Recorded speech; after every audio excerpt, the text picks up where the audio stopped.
But Tommy was in bed Friday, Saturday, Good Sunday. evening. No fever. Good evening, ladies and gentlemen. The mayor has called the special council meeting to order. Vice Mayor Kaplan, Here. Councilmember De La Cruz, Here. Councilmember Gross, Here. Mayor Lindsay, Here. Councilmember McCormick, Here. Councilmember Moss, Here. Councilmember Petros. Here. We do have a quorum, Mayor. If we may please rise for the Pledge of Allegiance. Absolutely.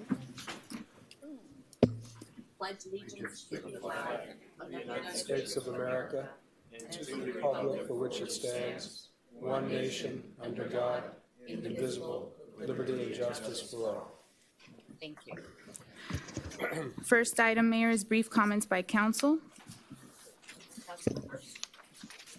Can I say something? Yes. I just want to thank you all for having this meeting as a special meeting, and I think we're going to be a lot happier tomorrow when we finish 5 minutes early. Amen. Fair enough. Welcome, everyone, and welcome presenters to our executive search firm meeting. And I am delighted we have our wonderful 4 companies here. As a courtesy to each other, I know that you do not have to leave the room, but it may be as a courtesy if you would voluntarily allow each individual to present individually. That would be terrific. Is that good? Thank you all for your cooperation. I'm assuming I'm going first. Everybody step It looks backwards. to be alphabetical, and so yes. Okay, then I'll stay.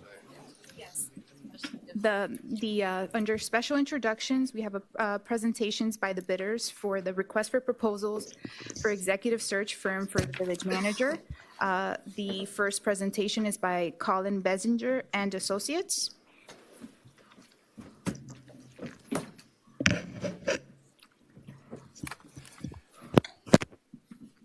Good evening. Colin Benziger and Associates. And I'm pleased to be here. You've got a great community. I've been here before. And, it deserves a great manager. I was amazed actually a little earlier. I saw a child riding a bicycle and I thought, wow, you don't see that these days. Very many places. And it's just testimony to this community. We know how to attract the best candidates. That's what your community deserves. You deserve in order to thrive. I want to emphasize candidates, plural. We're not going to just give you one candidate that you can, and 4 duds, shall we say. We're going to make it difficult for you to decide which candidate to choose because of the quality of the candidates. What we offer is a problem-free search. We've, over the years, studied our competitors, seen how they do things, watched their mistakes. We've made a few of our own, unfortunately. And at this point, we have it refined to the point where we don't make mistakes. We start out by listening to you and understanding what you need, and then go and find the right people. Again, people, not person. We do that by diligently seeking the country and the area. We offer a turnkey search. In other words, we're not going to ask your staff to do a lot of work. You're hiring a recruiter, we're going to do the work. There's 3 areas that we find that searches can often go wrong. One is that you don't get the right candidates. That's pretty obvious. Another is with the background checks. If you don't thoroughly research those candidates, you don't know who they are, you don't know what their strengths and weaknesses are, and sometimes you don't know if there's skeletons in the closet. And we do, I think, and are generally recognized in the industry for doing the best background checks in the business. The other place that search can go wrong is on the timeline. If you don't keep to the schedule, some of your best candidates will disappear and get other jobs.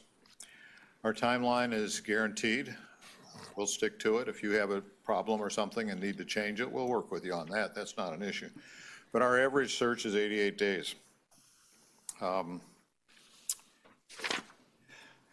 Just briefly about the firm. I started this business in 1997. I'd just been a city manager. and I wanted to continue to be involved in the public sector. I didn't want to be a city manager anymore. And I felt like, after working with a number of the other recruitment firms, I felt that I could provide a valuable service and that frankly, I could do a better job. I was convinced that if we focused on service to you and the candidates, communication and integrity, we'd be successful. Initially, I focused on Florida. I was a single dad and needed to be home at night or in the morning, or preferably both. Our goal was to be the best in the state. Fast forward 20 years later, we'll be 20 years in about a month. We're nationally recognized. We do about 70% of the searches in Florida. It's actually 71% since 2005 for city or county managers. We do that based on our reputation. People know our work. Most times, frankly, I don't even have to come and make a presentation. I just get hired. It's a nice feeling. But I do enjoy talking, and so here I am. I'm looking at page 2 in our little booklet right now. Our goal, our mission is to provide you and your organization with a great manager to improve the management operations. That's our mission. Our goal was to become is to become the preeminent local government recruiting firm in the United States. We've been in business since 1997, as I said. We've been in 32 states. We offer experience. I've been doing this personally for 20 years. I would be your project manager. Virtually every single search we've done has resulted in a placement and a satisfied client. We will do outreach and find the best candidates. Not all firms do. We're flexible. We will, work with you to incorporate anything you want to incorporate in the search, as long as we satisfy the basics that make our searches successful. We're thorough, as I mentioned. We do the best background checks in the business, and I'll get to that a little later.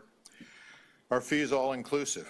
You're going to pay us a lump sum, basically, and we're going to take care of the advertising, our travel, and everything. The only thing you're going to pay for is the cost of bringing the candidates in to interview. We have never exceeded our quoted fee or asked for more money. We believe that as the expert, there's no such thing as unforeseen circumstances. We should be able to foresee them. You're hiring us for that reason. We will be on schedule. We've never missed a milestone. Our work is guaranteed, and we're available 24/7, 365. Now, I do like to take the weekends off. But if you have a question, the card that I gave you has my cell phone number, and you feel free to call it, and I'll answer the phone. If I'm sleeping, I won't, of course, but as soon as I wake up. Basically, our process is to develop a sense of the village. We have that to some degree already. It's been a little while, however, and we need to update it. And we need to get a sense of you, because what really makes a manager successful is the relationship between the council, the chemistry. And a good manager will have good chemistry with you and with your successors. That's what the best ones do. So we need to meet with you. We'll meet with you one-on-one, and we'll talk to you about your challenges, what you're looking for, what's going on in the community, and what's going on in the organization. We want to know what that ideal candidate looks like, and we need to know how much you're willing to pay that ideal candidate. We do a salary survey every year of all the cities in Florida, so we have some ideas, some data in terms of what people are paying. So we have that data available if you want to look at it to help make that decision on compensation. We'll finalize the recruitment schedule. We're going to then develop a candidate recruitment brochure, and I brought along a few just to kind of pass along here.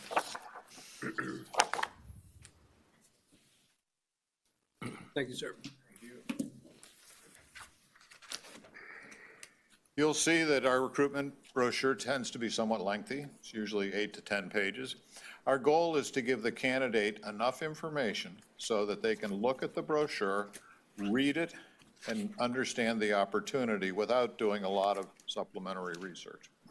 So there's more data in there than probably most people would ever want, but there's headings and they can go to the sections they're most interested in. We are told by candidates that we do the best job in the business of preparing the section on what the council's really looking for, the ideal candidate. We will develop a strong field of candidates. We do that by networking, calling people in communities that are similar. There aren't very many that are similar to Key Biscayne, but as close as we can get. We'll advertise in the trade press, and we'll use our database. We have about 13,400 names, our database and email addresses, and we will email it to all of them. Now, not all of them are city managers, not all of them will be interested. But what we find is that if we email it to them, if they're not interested, somebody they went to college with or somebody they met at a conference may have said, hey, I'd like to go to South Florida. So they'll forward it. And sometimes they'll get, a good candidate will get the brochure from 3 or 4 different sources. When we're done, we'll close it. We'll have, I would guess 60 to 70 applicants. We could get a lot more than that, but frankly, that means just more material to read for me. What we really want is to focus in on the best candidates, and that's what that brochure typically does. So we don't get an abundance of candidates, we just get some very good candidates, the best candidates.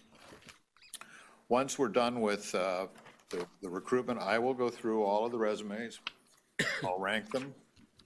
I'll pick out the top 10, 12, 15, whatever, and I'll call them up and I'll talk to them. And over the last 20 years, I have a relatively simple series of questions I ask them. I call it the Collin test. And if they pass the test, so to speak, then I'll put them through the rest of the process. And that rest of the process involves asking them to prepare a candidate introduction, which is responses to about 15 questions. Good candidate introductions, about 5 pages, because we don't want to overwhelm you with information and such. But that gives you an idea of what they think in relationship to the other candidates we're going to present. It also gives you an opportunity to assess their writing abilities. We're going to run background checks. We're going to run criminal checks at the county, state, and federal level. We're going to run civil records checks at the county and federal level. We're going to run a DMV check. Not that it proves much usually, but once in a while you'll find somebody who has a very heavy foot, and that's something. We run credit, and we also run bankruptcy. Anybody can have a bankruptcy. It's a fact of life. The important thing is to know what caused it. It's not appropriate generally to consider it in the hiring decision, but the newspapers don't know that. And we don't want somebody reporting that did you know and you not know about it. So we're very thorough in that regard. We will collect references. We ask them for the names of about 20 people. It'll be all their current council members, a couple of past council members, the city attorney, the external auditor, Chamber of Commerce director, a couple of subordinate employees, a couple of other managers that know their work, some community activists, the HR director, and there may be 1 or 2 others that I've forgotten at the moment. We will reach out to all 20 people. And we know that not everybody's going to call us back because they'll be on a cruise or vacation or whatever. But we tend to get 10 or 12 people calling us back. Each one of those will be written up. They average about a page in length. And you'll have the raw material. You'll know who we talked to. And you'll be able to assess the candidate's abilities based on that, as well as some of the other materials. The other piece you're going to get from us is a thorough internet check. City managers are frequently in the newspaper, and there's frequently many, many pages about that particular candidate. we'll cut it down to a reasonable number. When you put it all together, you're going to have the resume and cover letter, the candidate introduction, the background checks, the references, and the internet. And that all comes together on my desk. I'm going to pick the top 8 to 10 candidates to forward to you for your consideration. All of those are different pieces, and they all come together, and each one's important. Sometimes you'll see in the internet that somebody doesn't get along with their city council. How that works, I don't know, but I've seen it happen. Sometimes a reference will say something that triggers something, and we'll go back and investigate a little further. All those pieces come together. And what we do, which is important, I think, to you, because not all firms do this, is we do this before we present any candidates to you. So we know who that candidate is. We know they're going to do a great job for you, and that there's nothing hiding in the closet that's going to come out.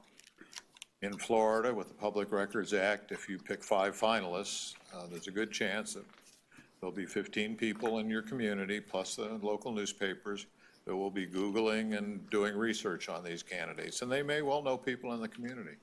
So it's important that you know before or when you get the materials that those candidates are clean and outstanding.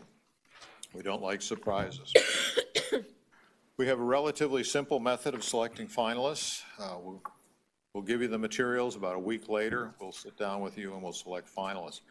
Now, there's one thing I would caution you about, whether you hire my firm or any other firm. We frequently see internal candidates, and we sometimes see members of the community. There's often lobbying efforts and such, and sometimes there's an emotional attachment to that candidate, and I can't tell you how many times I think I've had better candidates, but the internal or someone, is selected who shouldn't be, or could have been, somebody else would have been a better choice. And so when you get to that point, if you do have internal candidates, if you have a member of the community, I'd suggest you take the names off the top of the resume and just read for credentials. It's frustrating to me, but it does happen. And it'll be frustrating to you too, because you'll be lobbied by your community, so on and so forth. And in 6 months, they won't remember they lobbied you if they don't like the manager. We'll help you, we'll go through the interview process. We think the candidates should be seen at a reception so you know that they're socially adept, that they should meet with you one-on-one to test the chemistry, and that they should have a full council interview. So when you're done, you will have seen them in a social setting, tested the chemistry in a one-on-one, and you will have seen them more or less in the manner that they will act as your city manager. You'll be able to assess, how do they handle questions from the floor? Do they really understand city management from your point of view? After that, we will debrief the council, and we'll help you make the manager selection. And then we will assist with negotiating the contracts should you desire. Our project team is outlined on page 6. I'll be your project manager, and basically, assuming we keep to the schedule, you'll be the only face you'll see from our firm. If something changes, we need to move a date, and I can't make it that day, then you'll see either Dave Collier or Rick Connor. Both of them have worked for us for probably 6 to 10 years. They know the process, and they're perfectly capable of standing in for me. I don't want to admit that entirely, almost perfectly good, but they can. Our search fee is $26,500. It includes all of our costs except bringing the candidates to Key Biscayne and feeding them and housing them. We have, as I said, never asked for more money. There have been occasions when we were probably entitled to it. But I'd rather be able to stand here and say to you, this is what you're going to pay. No more. Our guarantee is we will never approach a candidate we've placed as long as he or she is your village manager. If the manager leaves within a year for anything other than an act of God, we'll repeat the search for expenses only. If you're not satisfied with the candidates we present, we will repeat the search until you are satisfied. And then again, our price is guaranteed. We do want this search. We're excited about being here. And I'm ready to answer any questions you have. I'm going to hand out a draft schedule that you can take a look at, provided, you know, like I said, you could take this schedule to the bank if we're selected. Well, we've never changed one. Thank you, Colin. And I will, if you don't mind, we'll start asking questions. Does anyone have a question? Frank? Hello again. Hi. Will you remind me, when you got to the point in the process just now, where you call out of a large number, 50, 60, 70, 80, and you get to 8 to 10. The last time around, I think and you didn't mention this in your recitation tonight, and I remember we had come back to you the last time around and asked you if you could please tell us, with respect to the 8 or 10 that you had selected out of the larger pool, what characteristics you thought were distinguishing that resulted in their being in that cut. And I remember that we had a little bit of a tete-a-tete about whether that was a good idea or not.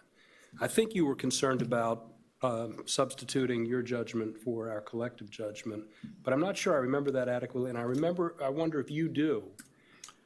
I'm not sure I do. What I would say is when we follow the process, when we get to 8 to 10, then I hand them off to you, because I've gotten you in the ballpark. I found the best candidates, and then it's, you know the community far better than I ever will. And at that point, I'd like you to take over and pick the 5 that you want to interview, or 4, or however many. What I remember from the last search was that we did have a number of candidates. There was a glitch, I think, in the budget process. The actual selection got postponed. We needed to find some more candidates because people got jobs in the interim, and we ultimately did come to a resolution, but it was about 30 days longer than we had anticipated. I think the gist of what I'm trying to remember is we wanted you to tell us why you thought they were the top of the group. Is that something that you'd be prepared to do if we asked you to do so? Absolutely. I prefer to do a one-on-one because I don't like to have candidates' weaknesses published in the newspaper. Of course. But I routinely do answer that question. And I seem to recall we went back to the drawing board, and it was not just there. We cast the net a little wider for many reasons last time around. Thank you. Brett? Just to follow up on that, are you saying that the last time around, you guys had to go back and look for more candidates? Yes. When it was presented? How often does that happen typically? Very seldom, actually. In this case, part of it was the delay. As long as we stick to the schedule, it almost never happens. Having said that, it just happened in Forest Park, Washington. That's one of our clients. We had to go back out. I looked at the candidates. I said, there's something wrong here. I don't know whether it was we were advertising over Thanksgiving or whatever it was, but I wasn't comfortable presenting those candidates. So it will happen before you present any candidates. If you present the candidates to us for, and let's say we get down to the last 2 and we just say, you know what, neither of these 2 meet it for us. We need to go back out and look for more. Has that happened, and does that happen? Usually, it has happened. It happened in Parkland. We think we kind of missed the boat, frankly. And you guys go ahead and take care of that? And We went back out, and they were very happy. And by the way, with Lake Forest Park, the second time we went out, we had an entirely different field. I have no idea why, but they picked like 6 or 7 top candidates with a much better experience. And one more thing on just to piggyback on what Frank was saying, you mentioned the different tests that you put them through, and one of them was like the Collin test. And will we be able to see those results of what you asked and what they responded, or do we not see those in this process? That's generally something I do that's pretty informal. I mean, I could certainly, I guess, record it and provide you with that if you like. I don't know if it's important. I just saw that you had to present comprehensive candidate material. I didn't know if that was part of that piece of everything that you kind of do to analyze down to the 8 to 10, or? It's typically not. However, if you want to see it, I'll record it and we'll present it as part of the package. Only if you think it's necessary. I really don't, but if you think it's necessary, then we're flexible, as I said. Katie? Okay, hi. Hi. I would like to know how many searches you personally are involved in right now and how many your firm is. Well, basically, the firm is me and my assistant, and then we have some staff that do our background checks. Most of them are stay-at-home moms, and they're on an on-call basis. It's worked very effectively for us and for them, actually. I do have a couple of people, the people on the project team that I mentioned, that are able to stand in for me. But basically, at one point, I expanded, I had project managers, and frankly, I wasn't having any fun. I was managing project managers, and I didn't think I was getting the same level of results. Right now, I probably have 7 searches going on. 3 of them will end in the next week, so. And do you have a limit of searches that you take on that you feel like you can efficiently handle? And what is that number? It's about 3 a month. Anything more than that, I don't like to do. And the reason I can do it that way is that I'll have 3 that are starting, 3 that are in the middle, and when they're doing background checks and such, my staff's doing most of the work, I'm not. And then we're finishing in the 3rd month. So I take 1, 3, 3, and 3, and I'm good, but it's 2 to 3 a month. I've done 4, and it's crazy, so I stay away from that now. Two other questions. The other one is, if you're doing, you stated 70 to 71% of the searches in the state of Florida, and my understanding is generally you wouldn't look to place someone that you've placed somewhere else. So you've placed a lot of people in this state, which could be potentially good people to come here. And how do you go over that hurdle? Well, I made a commitment that I'm not going to approach a candidate, ask somebody, and sometimes it hurts, quite frankly. But that's part of our guarantee. I don't think it's right for me to take a candidate from a city I've already placed them in. They paid me, it's just not fair. Having said that, on occasion, a candidate will approach me and they're ready, they want to move. They are excited about Key Biscayne. And under those circumstances, I will consider them just like any other candidate. So they would actually see the job opening through your network? You just wouldn't be approaching them directly? Is that correct? Correct. And then the last question I had is, what is the average time that a manager or some other employee that you've done a search for stayed in the position after they've been hired? That's a very difficult question to answer, simply because a lot of our searches have been done in the last 3 or 4 years and they're still there. So what I will tell you is, I think 5 years is a target number, kind of a minimum that I like. We don't have every manager reach that.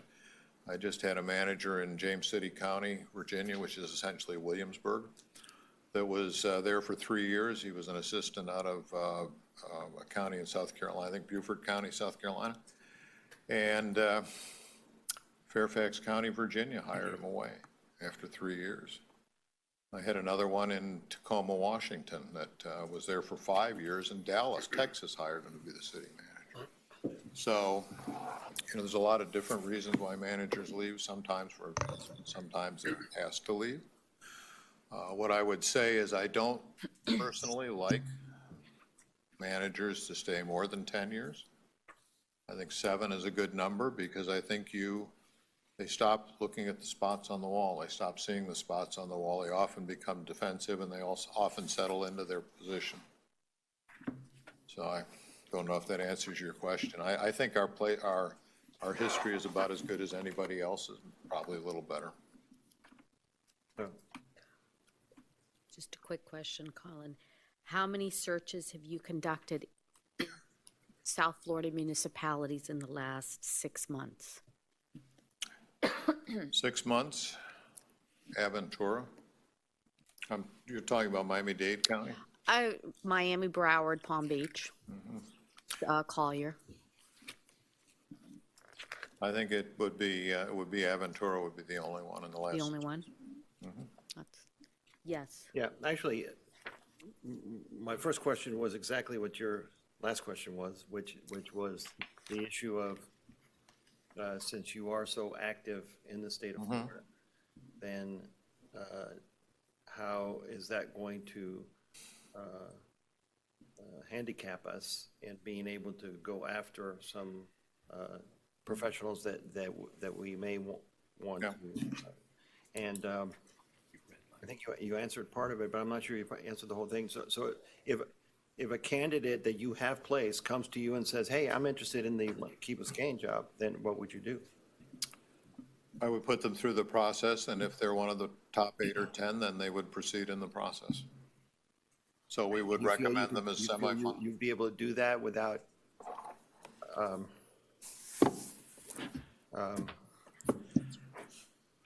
feeling like you shouldn't be doing it?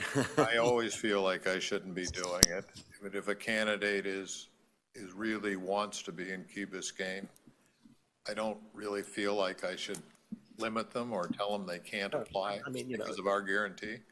And when we did Aventura, we had a local South Florida manager that we had placed 8 years ago who applied. And he ultimately withdrew, but just because the hurricane came along and he didn't feel good about leaving his community at that point. But we put him through the process. Yeah, I'm just wondering, I can tell you, I think in the number of searches I've done, I think I've had one candidate I've placed that actually applied for another search we had and was placed. So it's very rare. and you would actually know more about 71% of the candidates around than everybody else would. So I mean, you would be the perfect person, but then on the contrary, on the con side of that is that you won't be able to approach them. And I believe that we want somebody to fit in with us, whether they're the ones that are approaching us or not. You know, maybe it's us that have to go after them. One of the things I would say is, yes, we've done an awful lot of city manager searches, but Key Biscayne is a relatively, I mean, we're not going to be pulling people probably from communities of 100,000 or 50,000. We're going to want somebody who's accustomed to working in this kind of an environment. And there's an awful lot of cities in Florida as well as the rest of the country. Wait, he's got it. Can you please give somebody else a chance and then you'll have a Can floor. I finish my questioning? I mean, she asked 4 questions. I mean, you know, for God's sake. Go, Seriously? go. What I would say is, just to finish, it has not been an issue. We'll find them, and they're out there. And there's some really good managers in Miami-Dade County we haven't placed that I have in mind to go after.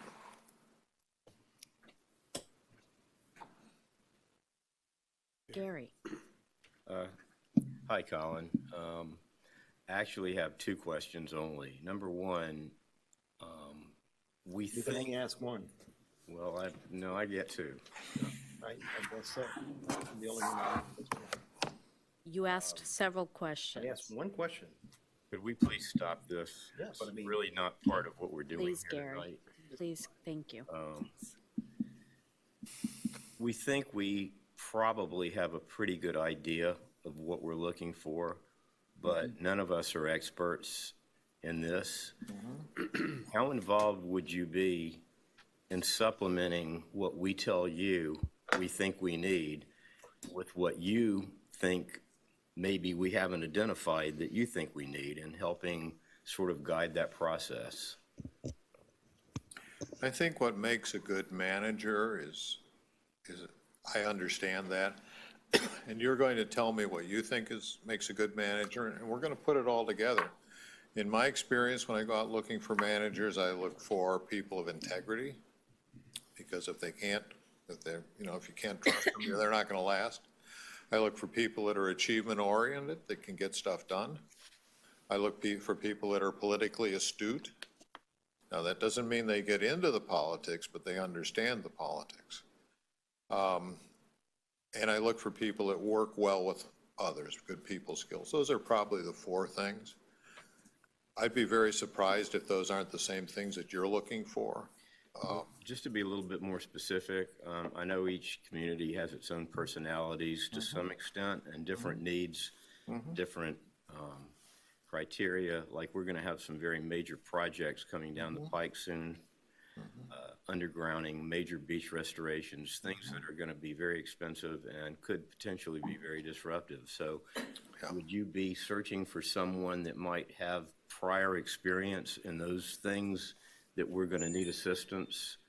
Absolutely. Absolutely. I'll tell you, there aren't very many communities in Florida that have done much in terms of undergrounding. You probably know that from the research you've done. So that would be a very easy matter to contact all of those managers and ask them if they're interested in applying. Getting them to move might be a different story. Managers get comfortable where they are frequently, and you know, Key Biscayne is a wonderful community, but you have to get through Miami-Dade County traffic to get here. Yeah, but once you're here, you're here. I know. Second question. You bring us a bunch of really good candidates. We narrow it down to 3. We just simply can't decide which one is best. Do you ever get involved in that process and tell us which of those you think would be better for us? I would be happy to tell you which one I think is better for you. In fact, I can often tell you before you go through the interview process who you're going to hire. Just because I get a feel for who you are and the candidates. But if, you know, and I'll be happy to, you know, give you my opinion. But again, I don't like to do it from the dais because it's embarrassing to the candidates. Of course. So. Thank you. Thank you. Any other questions? Luis, any questions? No. Thank you. But this is a difficult one, and I'm just wondering what you've done in order for it not to happen again. I know that there was some issues with the Coral Gables management search, and I've read what everybody else has about it. So I am sure that was a teaching moment for you. It was. And so can you just tell us what you learned from it and how you would avoid it this time? Coral Gables in many ways was the perfect storm. There were issues. Coral Gables had extremely high expectations, as I would expect them to. The candidate that we picked, we put them through the background checks and everything worked out. But there are some things that, you know, one of their complaints was that he had bankruptcies in his business. Well, he'd been a consultant and he had bankruptcies and we knew about it, but they weren't personal in nature. So they were a little upset with that. And we've learned, again, it's a problem-free search now. As I said, we've made some mistakes. But I hope never to repeat that. It was a very unpleasant experience. Okay, thank you. So, Thank you. Thank you very much. thank you. And good luck with whoever you select. We do hope to work with you. Thank you. Thank you. Thanks, Colin. Good to see you again. Mayor, the next presenter is Slavin Management Consultants. Thank you. Did we call upstairs to answer? Thank you. I can go upstairs if I know where to go. Well, Slavin is alphabetically next? Because we. Yes. Oh, well, Mercer was T, I guess. The-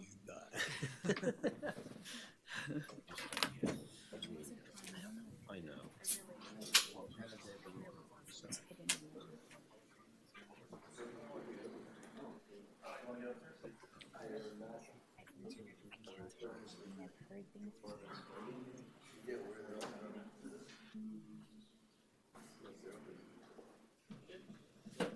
Nobody signed up. Nobody signed up. thank you. They're on their way. Thank you, and I appreciate it.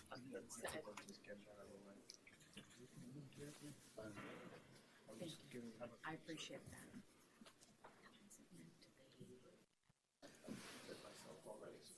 I just, Slavin.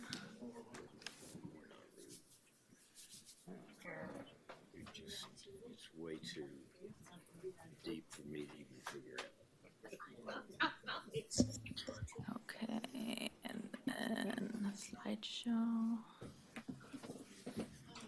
That looks right. Okay. Thank you so much.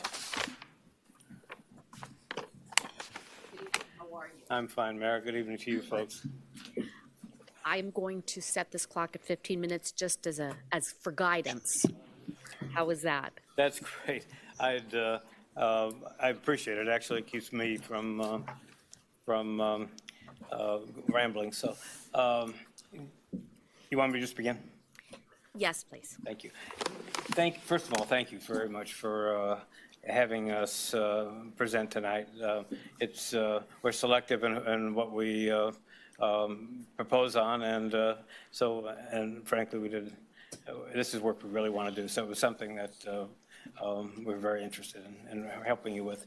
Our company has been in existence for a long time now, and I've been doing this work since the late 70s. Started out in local government, primarily HR, but also my last job was assistant city manager in Beverly Hills, where I did my portfolio of responsibilities was pretty broad, but it always included oversight over HR, and always with that was executive recruiting. So it's a work that and during the, I left that work and went to work for a professional private sector research firm, Korn Ferry International, which was at the time, and I think still is, the largest private sector search firm in the world. And the reason that attracted me is, first of all, they came after me and asked me to consider them. And secondly, it was the only large private sector search firm that had a public sector practice. So I worked in that public sector practice. And actually, at that time, there were only two firms in the United States doing public sector work. One of them was out of Chicago, and the other one out of Los Angeles, where I work, Korn Ferry, which meant that when there was public sector work to be done, the competition was between the two of us. It allowed me, in my early part of my work, to get around the country. So among the parts of the country that I recall being among my earliest assignments included South Florida. Did a lot of work for Miami, a lot of work for Broward County, a lot of work for Miami-Dade County, Miami Beach. A lot of the experience I had in becoming acquainted with Florida was a result of that practice. I think if I push the button, I'm going to go. Our company was formed in '91. Actually, it was reincorporated in '98. It changed from a C to an S, or an S to a C corporation. But we've been in existence that long, and our offices are based in Atlanta. And the reason for the move from Los Angeles to Atlanta is because of the nature of the work. The company is a national search firm. We've worked in 46 of the 50 states, maybe 47 now. And it's a lot easier to get from Atlanta's airport to wherever I'm going without stopping someplace else than it is from almost any place else in the country. That's why Atlanta. We have offices in different parts of the country, but what we do is primarily executive recruiting. 95% of our business is executive recruiting.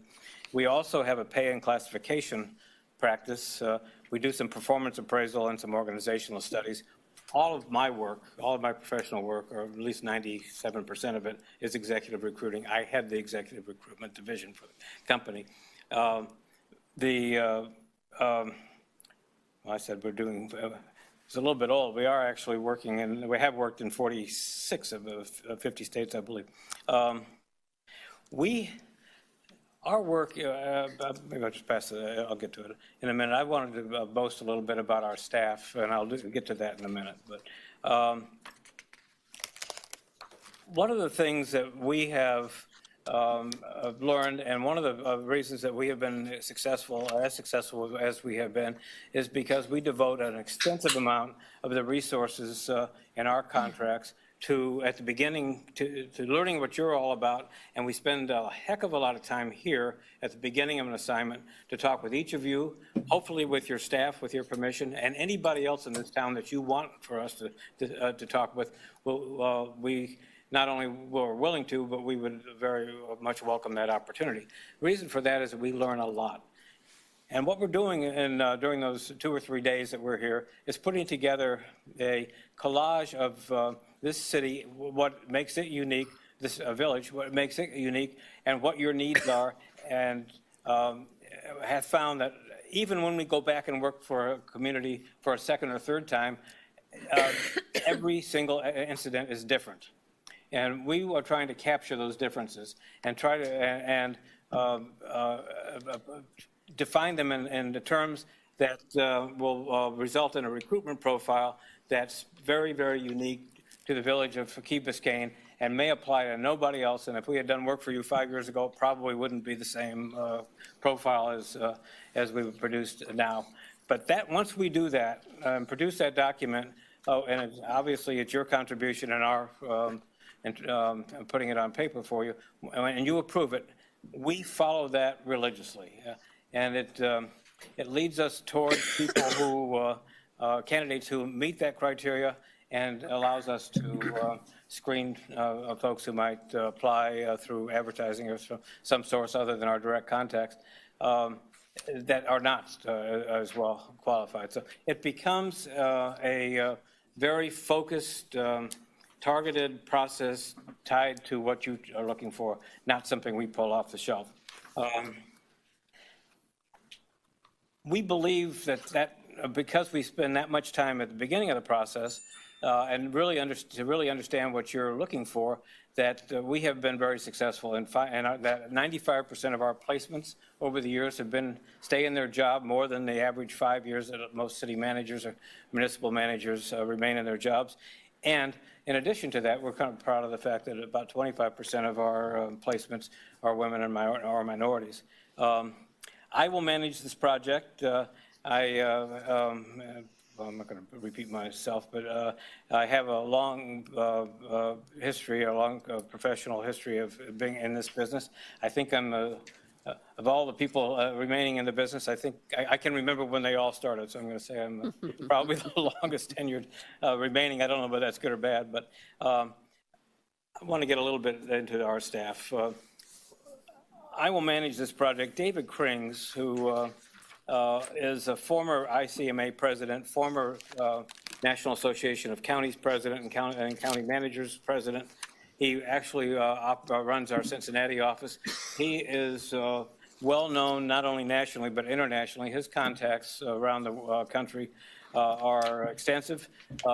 He has the respect of almost everybody I know in this business. When we go to an ICMA meeting or a state managers meeting, it's hard to find Dave unless you look for the crowd of people that are around him. What I'm really trying to say is he has contacts that are very, very helpful in identifying people who we don't know. And again, we work against the criteria you set, and once that criteria is set, we look for people who meet that criteria, not people who we might already know. Dave is very, very valuable in terms of being able to do that, and he's so highly regarded. Can't think of a person in the country that wouldn't return his phone call. And he and I would partner on this. I would lead it. He would be my lead consultant. We have an extensive amount of work in Florida, and I'll get to that slide in a minute.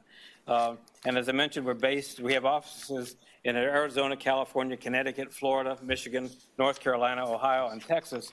And we have an extensive amount of experience in working for Florida local governments. That slide on page 5, I think, is a complete list. It may, if it's not because it's too long, it's because it's not long enough. Right now, we're doing some work for Northport and some work for Broward County, and have fairly recent work for other Florida organizations or municipalities. The process, again, is tied to what your needs are, not something we pull off a shelf and tell you about. We are very good at providing consulting services and providing you with our knowledge and expertise as we move forward, and not at all reluctant to do that. But again, we're more interested in learning what your needs are, and then providing our expertise to you as to how to get there, and how to advise and consult with you to make the process successful, professional, timely, and with an end result that we know that we anticipate at the beginning of the process and make sure it happens. We use a variety of means to recruit. Most important part of that is the outreach work we do. Once you tell us what we're looking for, what you're looking for, we find folks who meet that criteria and not people, again, who are on our shelf. And we use a wide variety of ways of doing that. The networking is critical to it. And between my established network and Dave Krings and Steve Cottrell, who's also on this project with me, we know people in Florida and all over the country that we have access to them. They may not be people who would be interested in the job, but they're people who know people who would, and we would use that network to identify them. We also use social media, primarily LinkedIn, where all of us are members. My staff all holds membership in that.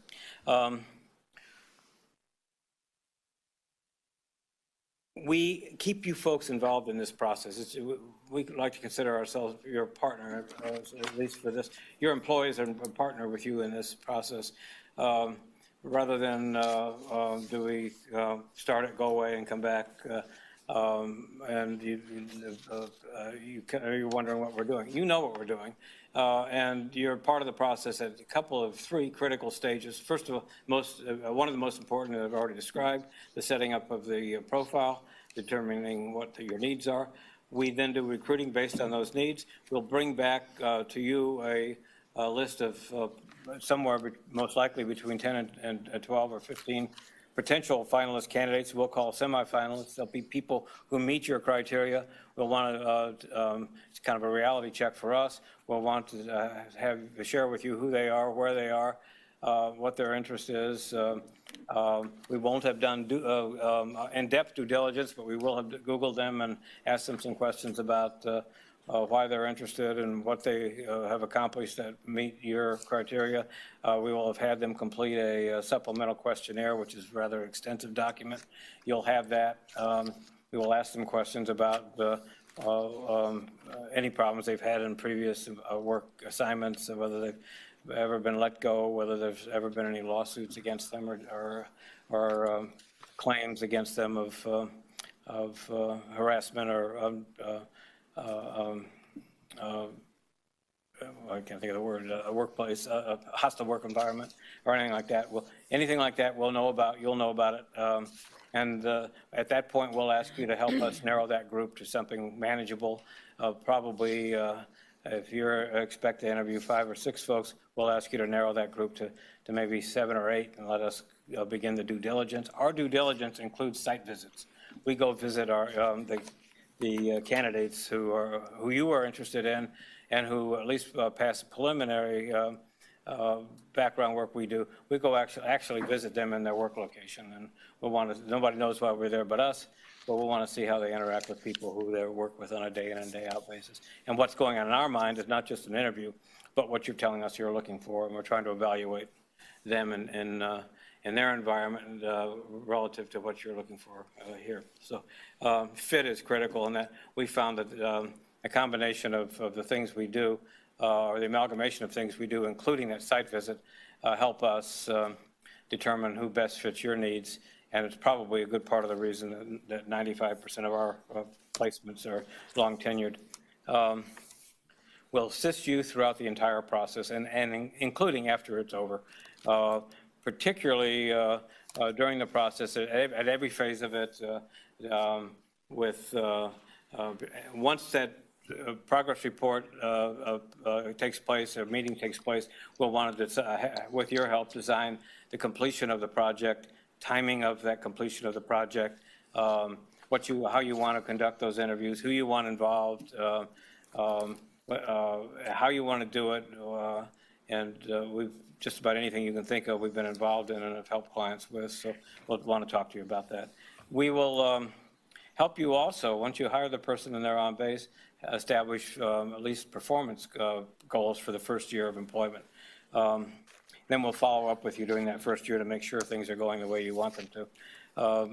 We'll keep working for you until you've made a successful placement. Usually that occurs after the first interviews. If it doesn't, we continue to work for you. If for any reason the person you hire is not employed by the village at any point during the first 2 years, we'll redo the search. We'll have to charge you more expenses, but no more fees. We will never recruit anybody we place, and your employees are off limit to us for 2 years, but the person we place is off limits forever. Process typically takes 90 days. We're prepared to begin within 15.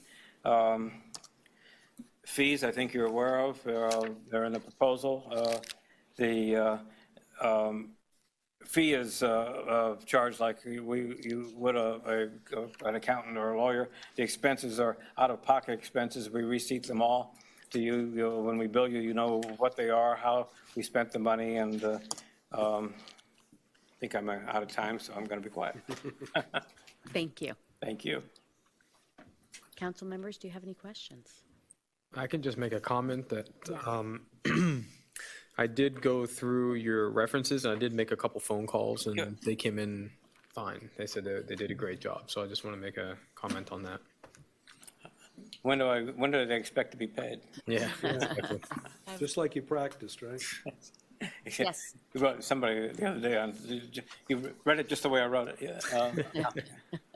Hi, good evening. You mentioned at the beginning of your presentation that you wanted this search, and I was just curious why you want this specific search and what you know about Key Biscayne. Not a whole lot. I've been here a number of times. I did some. I looked at your budget. I looked at your CAFR. I did some Google searching. It looks like a place that a manager would want to be. I think the issues are, and I've worked in communities that aren't similar to this in terms of the topography, but are similar in terms of the demographics. I think Beverly Hills being one, and I've worked for other cities that have some of the same attributes, and I find them. I like it. I like to be here. I like I like the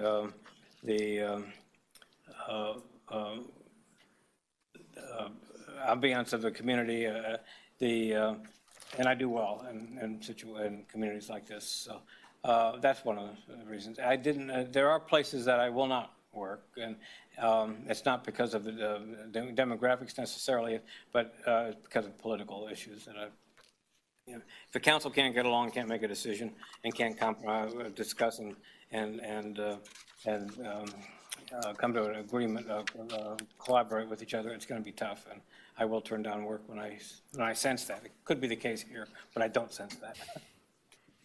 Thank you. Thank you. Thank you. Any other questions, Allison? It sounded to me that your search is more of like targeted recruiting as opposed to sort of advertising the position. Is that? Both. Okay. I didn't have, in the interest of time, I just kind of I didn't go into that. We advertise on all professional publications. We advertise on use professional websites. And we do it nationally. And in addition to that, we target specific areas where we know there may be people who are qualified for this job. If, for example, you had a Florida preference, we would focus on Florida in terms of some of our networking. But we would advertise and cast the net nationally. The reason for that is even if you're interested in Florida, and we'll focus on that and most likely be successful. But if we're not, then we'd have to cast the net wider. I'd rather have done that ahead of time. And just a follow-up, when you do get your list, about how many do you go through of what you consider viable candidates to get to your short list? Like when do you sort of call it enough to whittle We'll down? advertise with a date or with a first review date, and whoever is applied at that point, then that's the number. Okay. And we look at everybody. And we sometimes learn some things that are very helpful to us. Like we don't pretend to know who's going to be here, nor do we pretend to tell you that everybody we contact is as well qualified as somebody that comes in over an ad. We'll look at them all. They all go into an alphabetical file, and that's the way we look at them. And then we take your criteria, their resume, put them on a matrix and see who fits the needs on paper best. And then we'll do a telephone interview with those who appear to be best qualified. And those who, again, continue to feel they look good, we'll send this supplemental questionnaire. And that's tied to what you said you're looking for. And it's very insightful. You'll see that it has, again, the questions are tied to your profile, but we ask for a narrative. And not only will you get information that about the candidates, but you will see how they write. Okay, thank you. I was looking at your record. I went through it last night. I was wondering, what other kind of searches do you do? Because I didn't see any executive searches in 2017 and only 2, I think, in 2016. So what other kind of searches? We have, I don't, on our, I don't know what you're looking at, Councilman. Oh, we're busy last year. I don't know that that's as complete. Oh, it could be, we're talking about Chief Executive Officer? Yeah, well, it says here, recent chief executive Yeah. searches.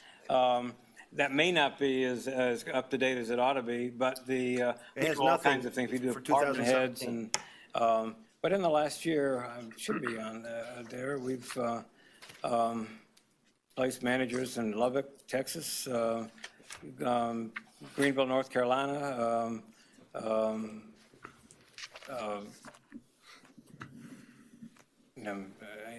wasn't prepared for the question, but they may not all be on there.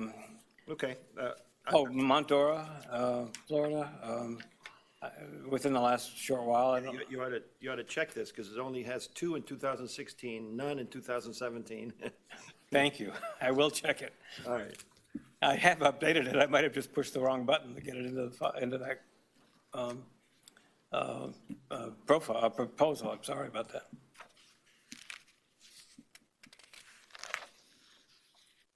Yes, Frank. Last time we did this, sir, first of all, thank you for the presentation, and thank you for coming. Thank you for having me. Last time we went through this was almost 7 years ago. We had a different council at the time, and it's possible that the community sentiment about criteria might have been a little bit different then than now. We'll see whether that's true or not, because we're going to go through this in real time soon. I think the last time we went through this, 2 or 3 of the members of our council at the time had somewhat of a different view of criteria. And in the process of getting to a unified criteria, if that happens again, do you help us try to come to a common understanding of our own criteria? Absolutely do. And that does happen. And also, I'll comment that not every difference is something that can't live compatibly within the same human being. Mm-hmm. But there are times when they can't. And when that happens, I'll work with you and see what really the council's feeling about it is, what the joint thought about it is. And if there's something that just can't exist in the same human being, you have to vote on it. Mm-hmm. And that's happened. In all the years I've been doing this, that's happened twice. And in both times, once was a city in Michigan, once was a county in Florida. Both times it had to do with a candidate that part of the council or part of the board did not want to have qualified and did not want to be part of the process, and the other part of the council did. And both times it was an internal candidate. Well, you won't find that particular problem here. There will be full participation here. Good. Well, if there's any doubt in our mind as to what the sentiment of the council is, then we'll sort it out. And if there are differences, it's not that we can't live with them, it's just that we need to know about them and we need to talk about them. Well, that's good, because part of this is always, well, at least it includes the potential of a learning experience for us, always. Well, we've been doing this for a long time, we can sort through some of that stuff, and if the differences have to do with things that can't be changed, the real differences, then we'll work with that and come to some kind of a collaborative agreement about it, even if it's the determination that we're going to disagree about it. Mm-hmm. But what the majority says goes. Quite often, the differences are things that can be worked out. Appreciate that. Thank you. Any other questions? Thanks. Thank you very much. Good luck to you folks, and thank you for the opportunity. Appreciate it. Mayor, the next presenter is Springstead Waters.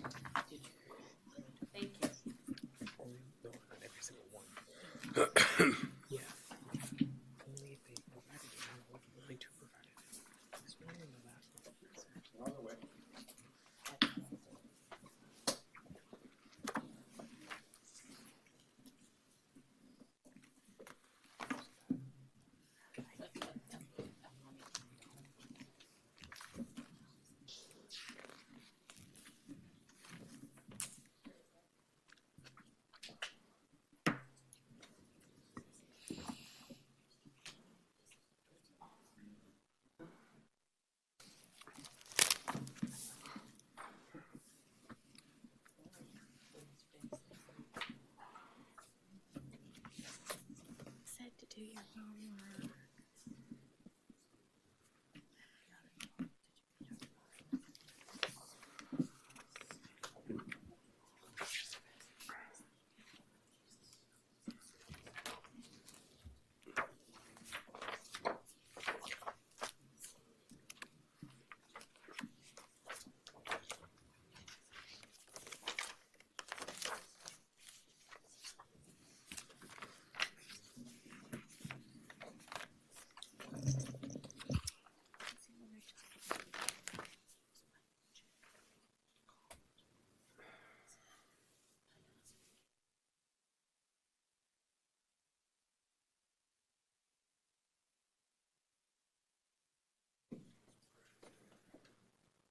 Lives are just not disposable. It's so sad.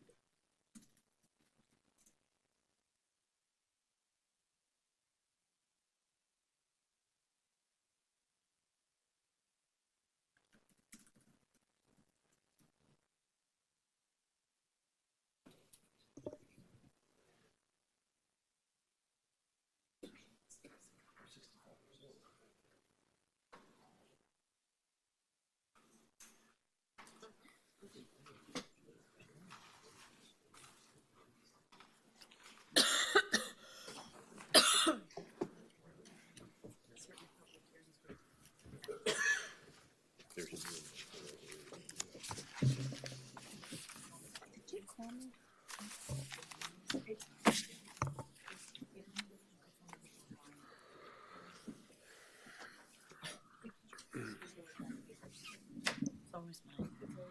Unless I have someone to sign. Thank you. Care.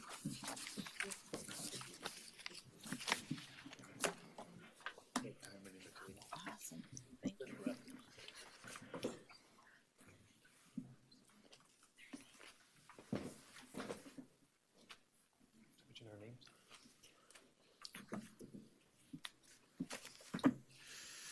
Good evening. Hi. Good evening, Mayor and Welcome. members of the council. It's a pleasure to be here. And thank Welcome. you. Sorry? I said, welcome. Thank you. Weather better than Missouri? You know, it almost no snow, but it's been brutally cold for probably 3 or 4 weeks. And it was 45 or 50 the last couple of days, so it's kind of warmed up a little bit. So. Good. It's cold here too. We probably plunged into the mid-60s last week. Not true. It was high 40s. The iguanas froze. Sorry? The iguanas froze temporarily because of the frigid temperatures. Well, I'm going to assume everybody's seen the proposal that we submitted and the Oldsmar brochure that we attached. And then I've also distributed a little PowerPoint summary of the proposal that's hopefully summarized everything in that long, thick proposal into more concise grouping of information that's easily discernible. My name's Art Davis. Mr. Davis, I'm going to put 15 minutes on the clock just for guidance. Absolutely. Thank you. Oh, perfect. Okay. Boy, that's nice. That's like the football play clock. Yes. No timeouts. No time. Art Davis with Springstead Waters. I'm a former city manager in Lee Summit, Missouri, town of about 100,000, was there about 6 years. Had been an assistant in Lenexa, Kansas, on the Kansas side of the Kansas City metro area. Worked for the city of Dallas for a number of years, was assistant to the mayor in Dallas, Texas. And the city manager of Dallas, who had hired me back in the 80s, had recruited me to come work for Springstead Waters about 3 years ago. Before that, I'd done my own consulting work for cities and counties and nonprofits, doing executive recruitment and some other consulting, growth management, strategic planning for about 10 years. And so I've been on the city staff side of things. I've also been doing the recruitment thing for about 13 years now. And really enjoy working for the firm I'm with. Just to go over a little bit,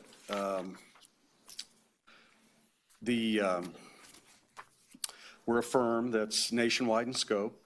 We only focus on local governments, cities, counties, special districts, and then some nonprofits and some associations, national associations. We've been in business for 30 plus years, and we've done recruitments in 40 states. We've had a lot of Florida experience, and you'll note in the proposal, we've highlighted in either green or yellow, both the executive, the city management recruitments, as well as the department head recruitments. Going on 3 years that I've been with Springstead Waters, I'm going off the top of my head, probably done 8 or 9 recruitments in the state of Florida now. HR director for Pinellas County, have done 2 recruitments for Manatee County, county administrator, and the redevelopment director, city manager for Oldsmar, Florida. Done some work in Brevard County, just finished a recruitment for Gainesville, Florida, and so have done some work for Sumter County. I'm on a retainer contract for Sumter County, Florida as well, which is in between Orlando and Tampa. So I feel like I've got good experience in the state of Florida, and we've been very successful with our recruitments, and I would encourage you to contact our references. Done nearly 500 recruitments since 2010. Typically, our strategy is we do advertise nationally and believe it's important to get the word out nationally, but we also focus regionally and feel like many times you're going to get the best candidates that understand the communities and understand the nuances and the local culture. And when you do look at candidates from a regional basis, and I use a lot of my own personal outreach techniques that I've developed through the years. Quite simple. With various states, depending on the position, I look at the state associations, professional associations.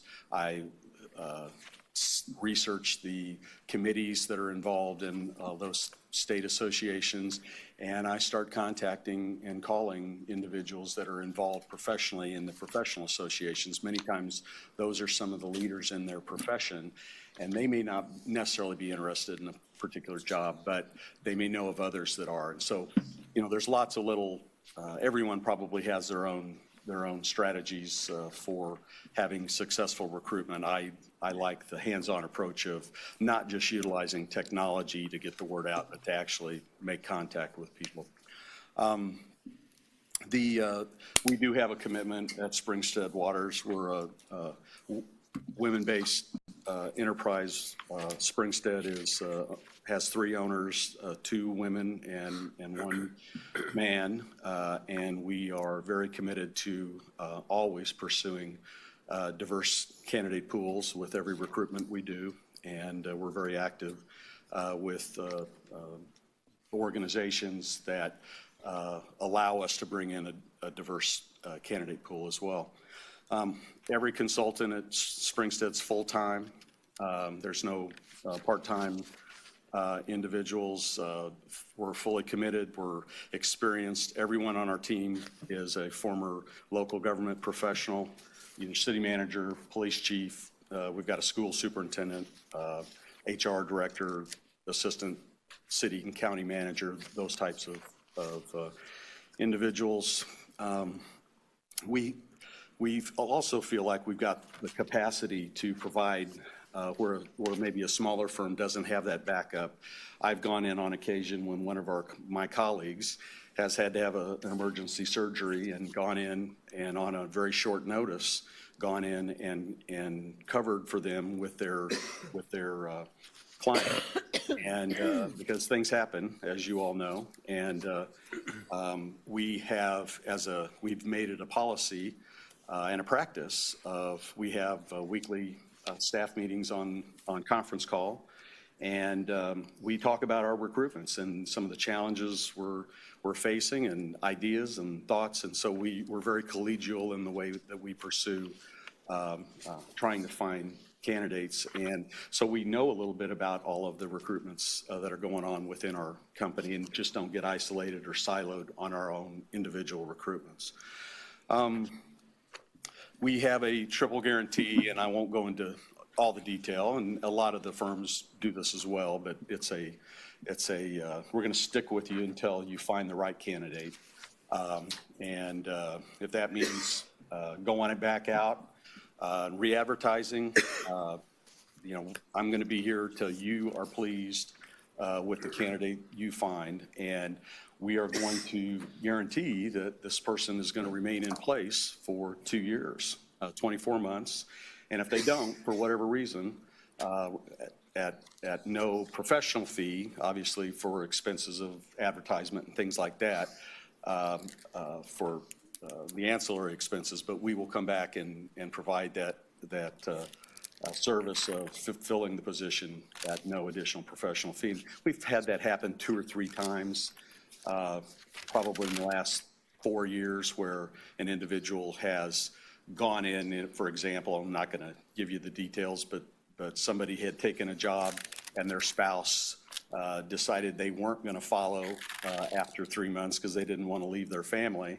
and the person just simply up and decided they weren't going to stay with the job. They'd rather stay with their spouse and left, and we had to go in and redo the recruitment. So it does happen, but regardless of why the vacancy occurs, whether you terminate them, they aren't a good fit, there's an accident, whatever, we're going to be there and back our guarantee. We do use some unique technologies to enhance the quality of the search and to better vet candidates, and I'll go into a little bit of that. We also have an all expenses not to exceed fee of $24,500 for the recruitment, and that's, of course, discussed in detail in both the proposal and in this document. I'm not going to go through all of that.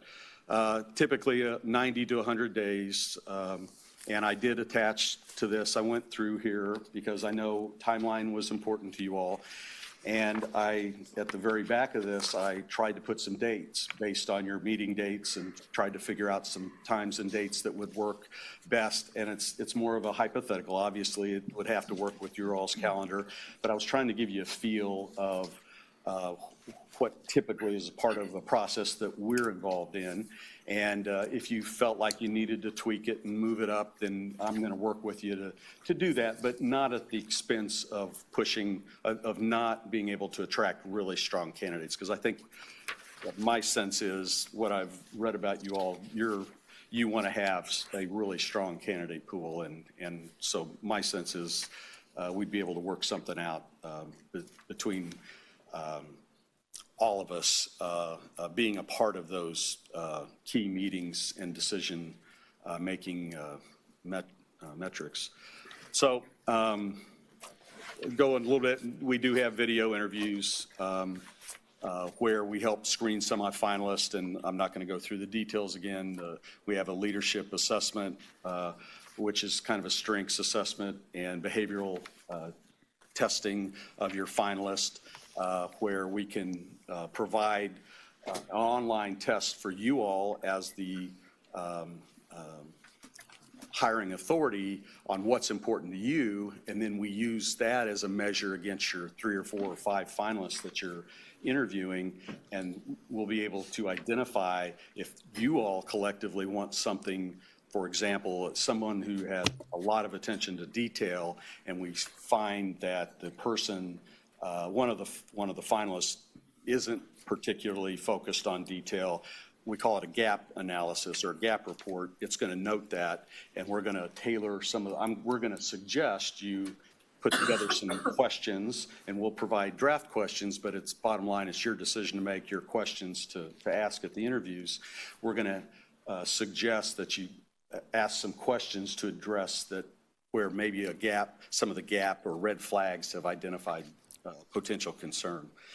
And we have an online application process that is very easy for us to track and recruit and stay in touch with candidates. And of course, we give you all a master list of all of the applicants, and we share all of the backgrounds, all of the resumes, but then help you to refine it down to a group of semifinalists and then refine it down to finalists. So we have this comprehensive vetting of candidates, which we think kind of, there's other firms that do a good job, but we think that that's something we do very, very well with the video screening and the leadership assessment training. We do the very detailed candidate questionnaires and dig deep into management theory and philosophy and examples of hypothetical examples or real life examples that they've dealt with, and try to get them to elaborate in writing for you. We do the full background review, obviously, as prior to the interviews, and review each candidate's social media online presence as well as online reports with using Nexus on the screening aspect of websites and media. And then we do a comprehensive reference report where we prepare a pretty detailed written review of references for you, and then we'll do follow-up references if you feel like if you've narrowed it down to 2 top candidates and you want to get some more information and background, we will go after more additional information as well. This is a summary, and a lot of the consultants have some of the same basic tasks. So I'm not going to go through, but I will be visiting 3 times with you that are planned as part of this agreement and commitment. And project team, I would be the project team leader for our firm. We, as I said, collegially have I think some very strong support consultants to assist if needed. And so I've talked about the triple guarantee and the cost, and again, some of the recruitment clients, just an example of recruitments that I've conducted. Of course, Manatee County, Oldsmar, El Dorado, Kansas, Norwalk, Iowa, city manager positions. I've done CFOs, I've done the whole gambit. A little bit on the project overview of what's involved in more detail, deliverables, and then the recruitment process timeline, which I already mentioned to you in detail. And I guess I'd like to open it up for questions. We'd be very, very pleased to work with you on this project. Thank you. Council members? I had one question. Katie? I noticed with your project team that many of you are in different office locations. So is it that everybody will be active on this case, and how do you handle the challenge of being in different offices? Well, I would be the primary consultant and do almost, most of the interaction with you all, the client.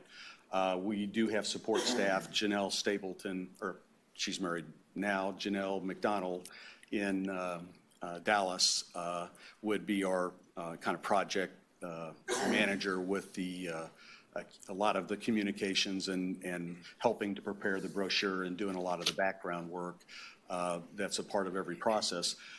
We just collegially talk every week on conference calls, and so, we're always sharing information and asking for information from the other consultants from Richmond, Virginia, Chicago, St. Paul, and Dallas would be the other folks that are involved. And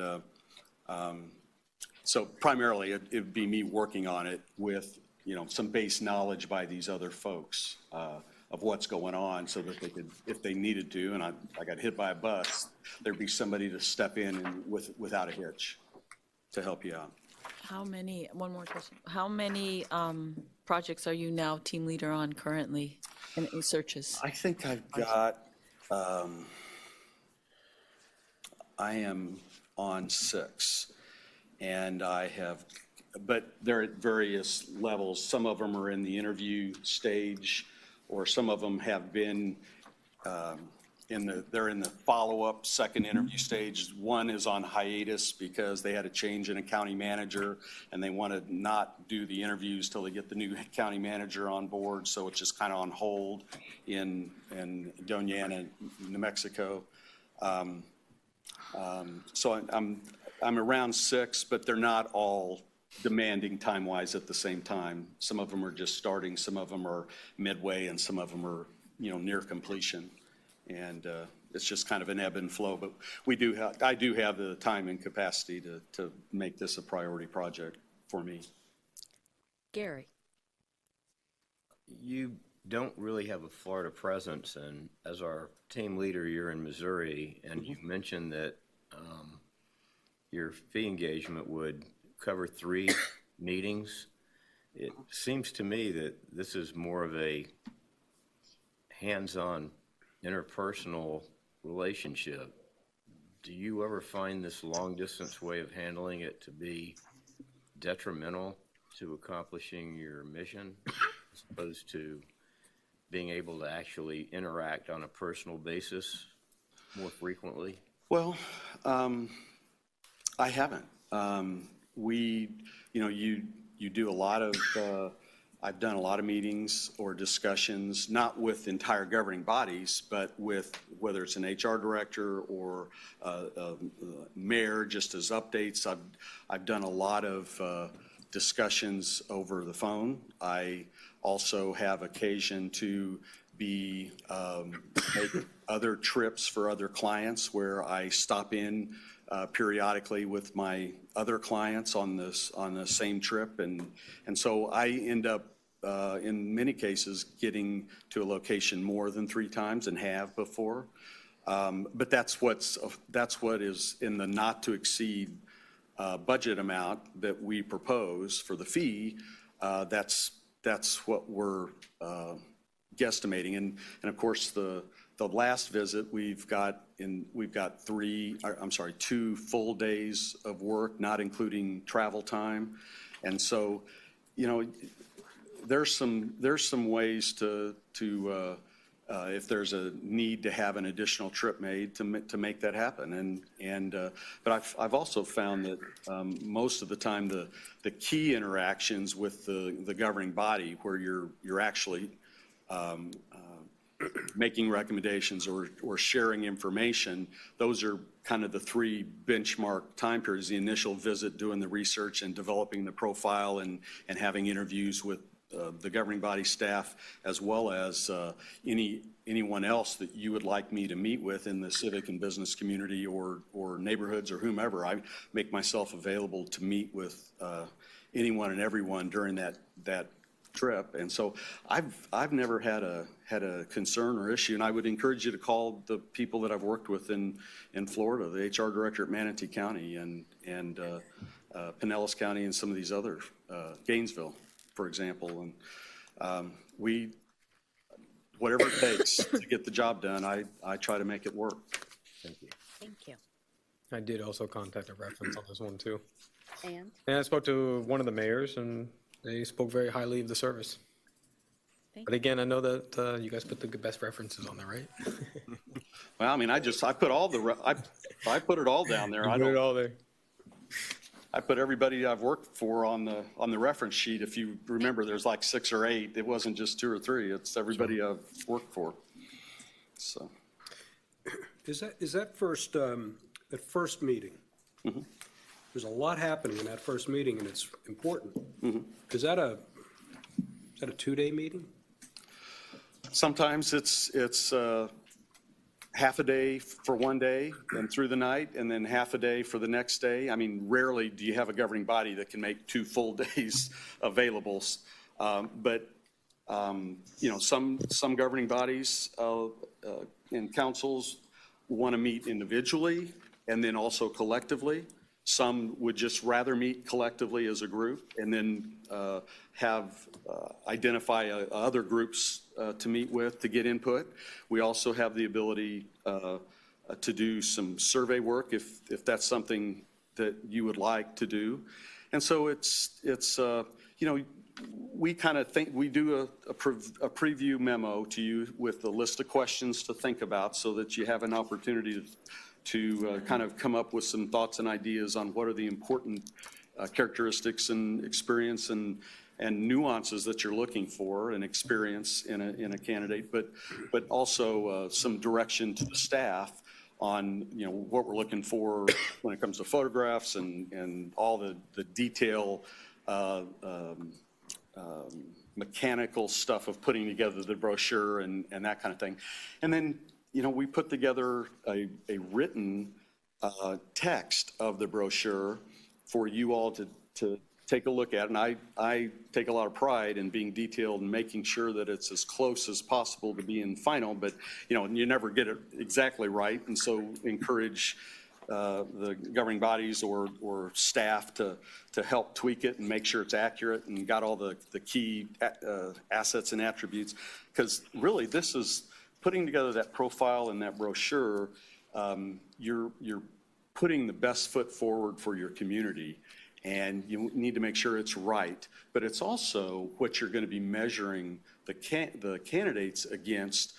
When you're articulating and you're recruiting people, it's based on some of the characteristics and requirements you're asking for, and experience you're asking for in that, and then you're going to be measuring them typically against that when you're evaluating how to narrow the semifinalists down to the finalist, and then also ultimately in preparation for the interviews. And as you all know, interviews, you never really know how they're going to turn out.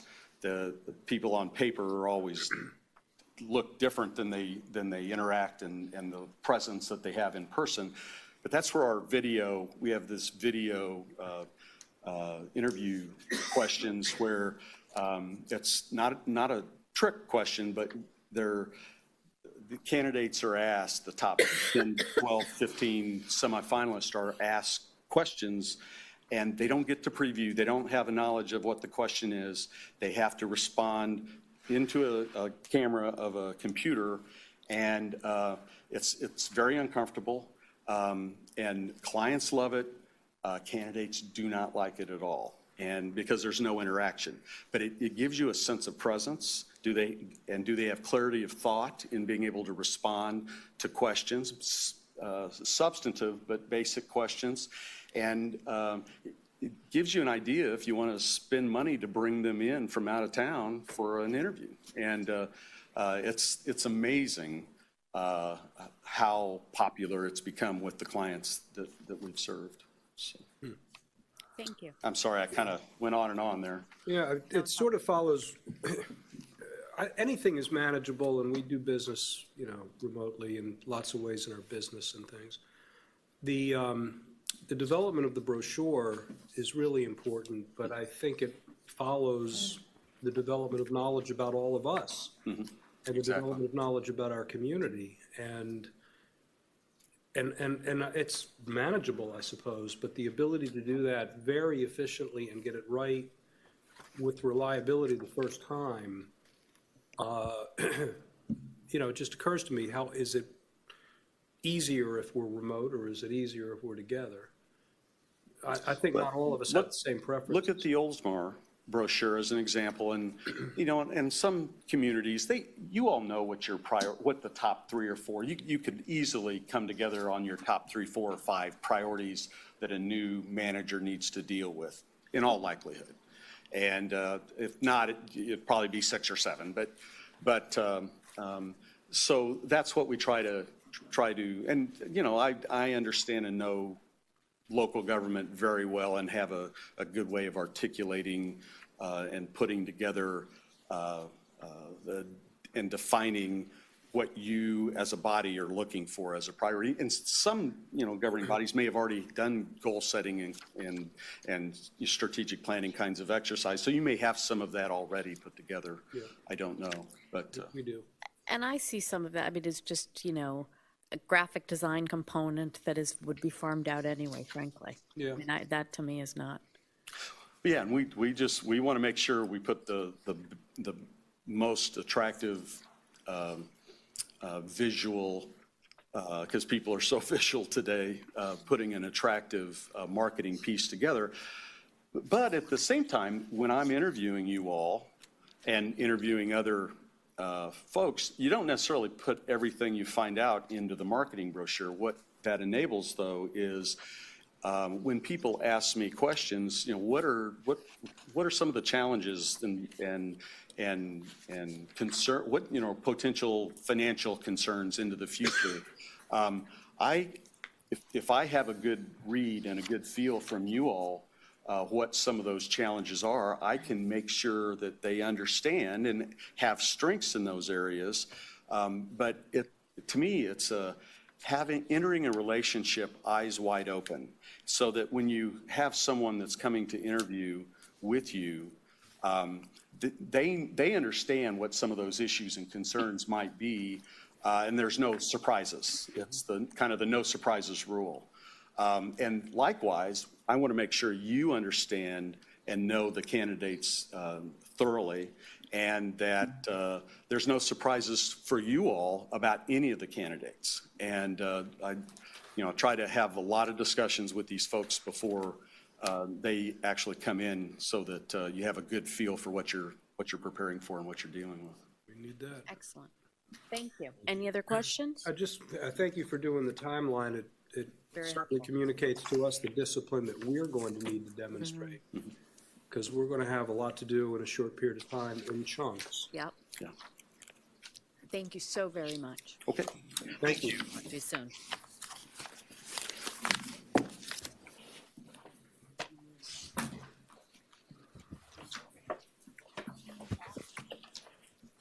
The last presenter is the Mercer Group.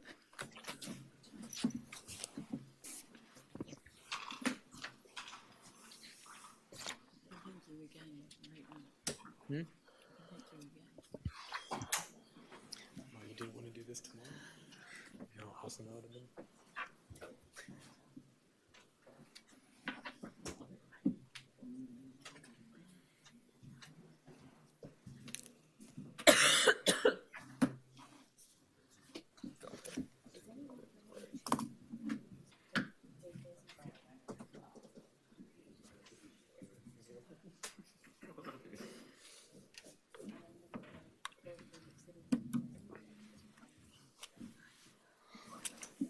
Should we go see James Taylor and Bonnie Raitt? Coming with their respective bands.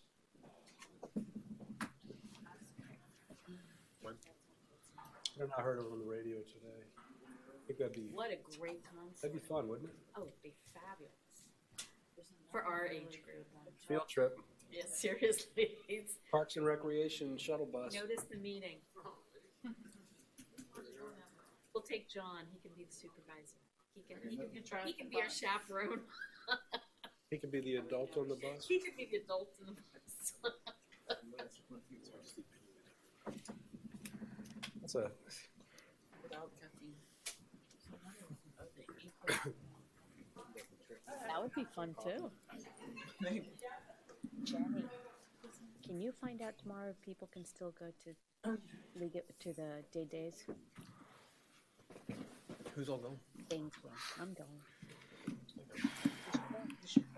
With what? And with all the preemption stuff, we should descend upon Tallahassee.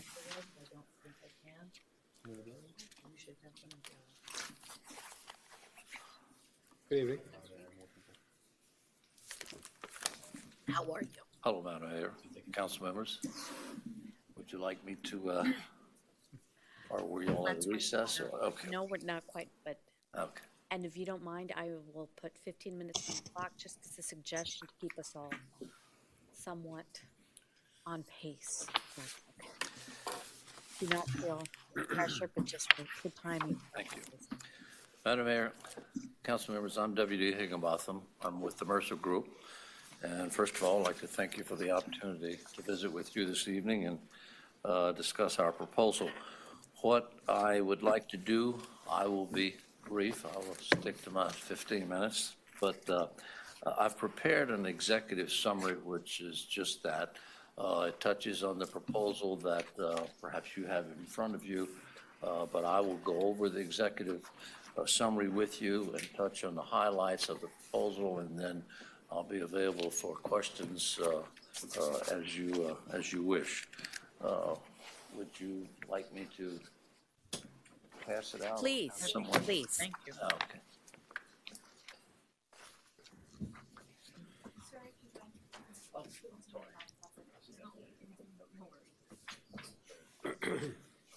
Thank you.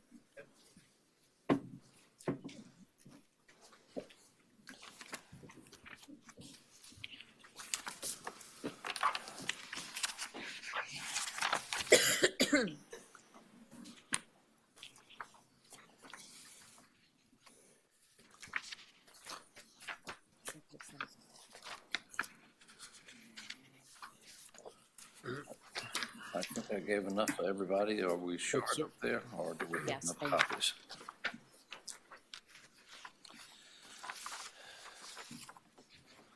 For many years, I didn't need glasses. Now I need them to read. It's kind of frustrating from time to time. So, am I being heard here? Madam Mayor, council members, let me take just a moment.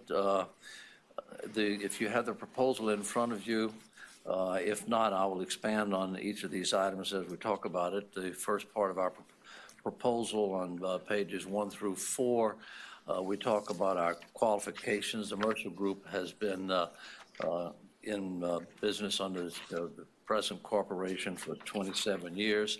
We're licensed and we've been operating in Florida since the early 90s. I maintain an office in Daytona Beach Shores. We operate in 13 states. There are 31 consultants, and from time to time, if necessary, each of us can go and support the other one. I operate primarily in Florida, but that's not to say that I don't go other places. It seems that from time to time, the folks in the Northeast like to invite the folks from Florida to handle recruitments when it's January through March, which is, in fact, I'm wrapping up one in Billings, Montana right now. People live up there on purpose and they love it, but it gets cold. I've been with the Mercer Group for 6 years. I've been in the public sector management for 30 years. 4 city manager positions here in Florida. In fact, one close by here, I was city manager, I was town manager as it was on Surfside. And after that, ICMA recruited me to go to Iraq to teach transparency in government, but that's an oxymoron. We won't go there.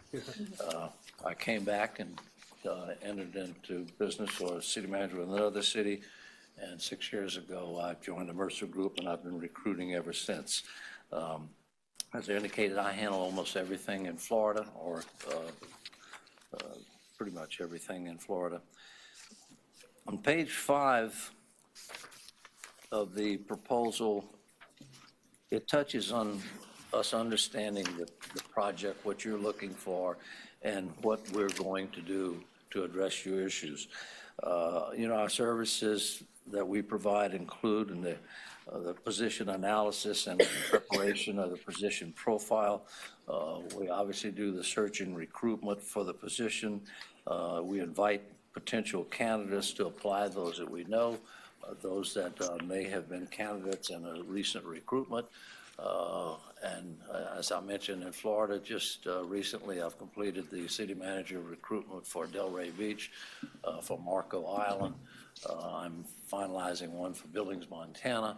I suspect that the candidates in Billings, Montana who want to stay in Billings, Montana may not be interested in the village Key Biscayne, but nonetheless, we do have a recent database. I don't maintain a database per se because candidates, after the candidate has been out there for about, if the database gets over 30 days old, it gets pretty, it's dated. Many candidates, so the good candidates have found other positions by then. Everything I handle in terms of the one-on-one contact, I handle personally. I interview the candidates myself when it comes to that point, those that are qualified, because when I'm going to present to you a list of semifinalists, and you're going to have questions of me, I want to be able to answer those questions, and I can do that. I don't want to say 100% of the time because, perfection's a destination, it's not a journey, but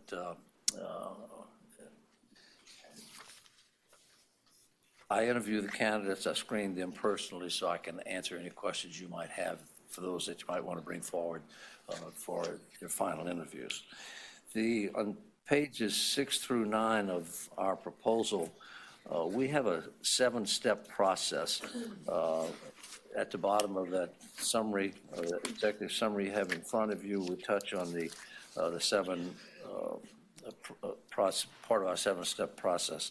The position analysis, defining the work relationship, the job qualifications. I'll work with you individually so we can put together the job announcement. It'll come back to you for your approval before we do any publications, any advertisements, or the preparation of the brochure. I don't do any advertising or anything published until I get your approval. The recruitment process is we'll do statewide, regionally, nationally. Obviously, there's an emphasis if we have quality candidates in Florida. They're going to understand the needs of, Florida coastal communities such as this. I certainly don't need to tell you the necessity of understanding the needs of a coastal community. I like the candidate that can talk to me about understanding a disaster preparedness plan, not just understanding the community's budget, but the needs that they may run into, because that's something we're facing every year in this state. And that's the need to be prepared. Fortunately, before this year, we've had some good experiences. It's been nearly a decade before we had serious hurricanes come ashore in Florida. The resume review, I identify the candidates. As I indicated, I personally interview the candidates.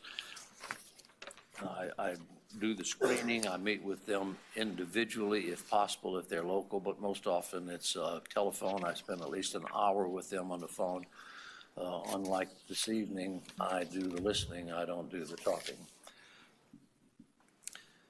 The background investigation we do after the candidates are selected for an interview, we do a thorough background investigation on the candidates that you would select you want to interview.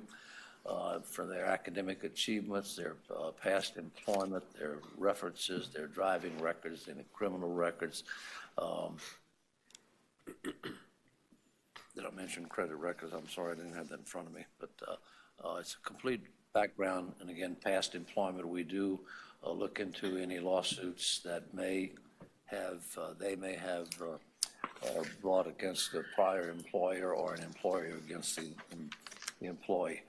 We get to situations, if it's like that, some of these you're not going to see because there are some serious deal breakers out there. But typically, issues that I present to you that I find for the semifinalists or background information we can do without the candidate's approval. That comes to you with the semifinalist recommendations. I don't bury you in paper. I give you the URL that's where you can access these stories rather than you having 500 pages of paper and a lot of stuff you're not going to want to read. I provide it to you electronically, so it's easy enough for you to research the material without having to thumb through a lot of paperwork. All through the process, including an interview process, the meet and greet, if you would like to have that, and typically for someone like your village manager, you're going to want them not only to meet with you, but meet the community and perhaps the staff in the village. I will be part of that to whatever extent you want me to be. I will facilitate it as much as you like. Again, I'm here in Florida, and I will be at your disposal through the entire process. Again, I mentioned that I personally handle the screening. The schedule we're suggesting on page 10, I suggested in terms of from start to finish, we can usually complete the process where from the time we enter into an agreement until you select a candidate, it's going to take we're successful in having that done in about 11 weeks. Seldom does it go beyond 11 weeks unless we can't get scheduled. Typically, the interviews, we're scheduling interviews with the 7 of you. Quite candidly, the interviews and scheduling is most often with the elected body. And that is, all of you have different schedules, and we appreciate that, but I will help facilitate that for you. We have a fixed flat fee. It's $15,750. That's all inclusive, advertising, the printing. Again, it's a flat fee. We do not propose a fee plus expenses. I've been questioned from time to time, why do we do it so much less? Because we do this much the same as the other recruiters do. I've set this fee because what I felt was appropriate, and I have the authority to do that with the Mercer Group, and it satisfies what we need to do to get the job done. We're success at what we do. We do not fail.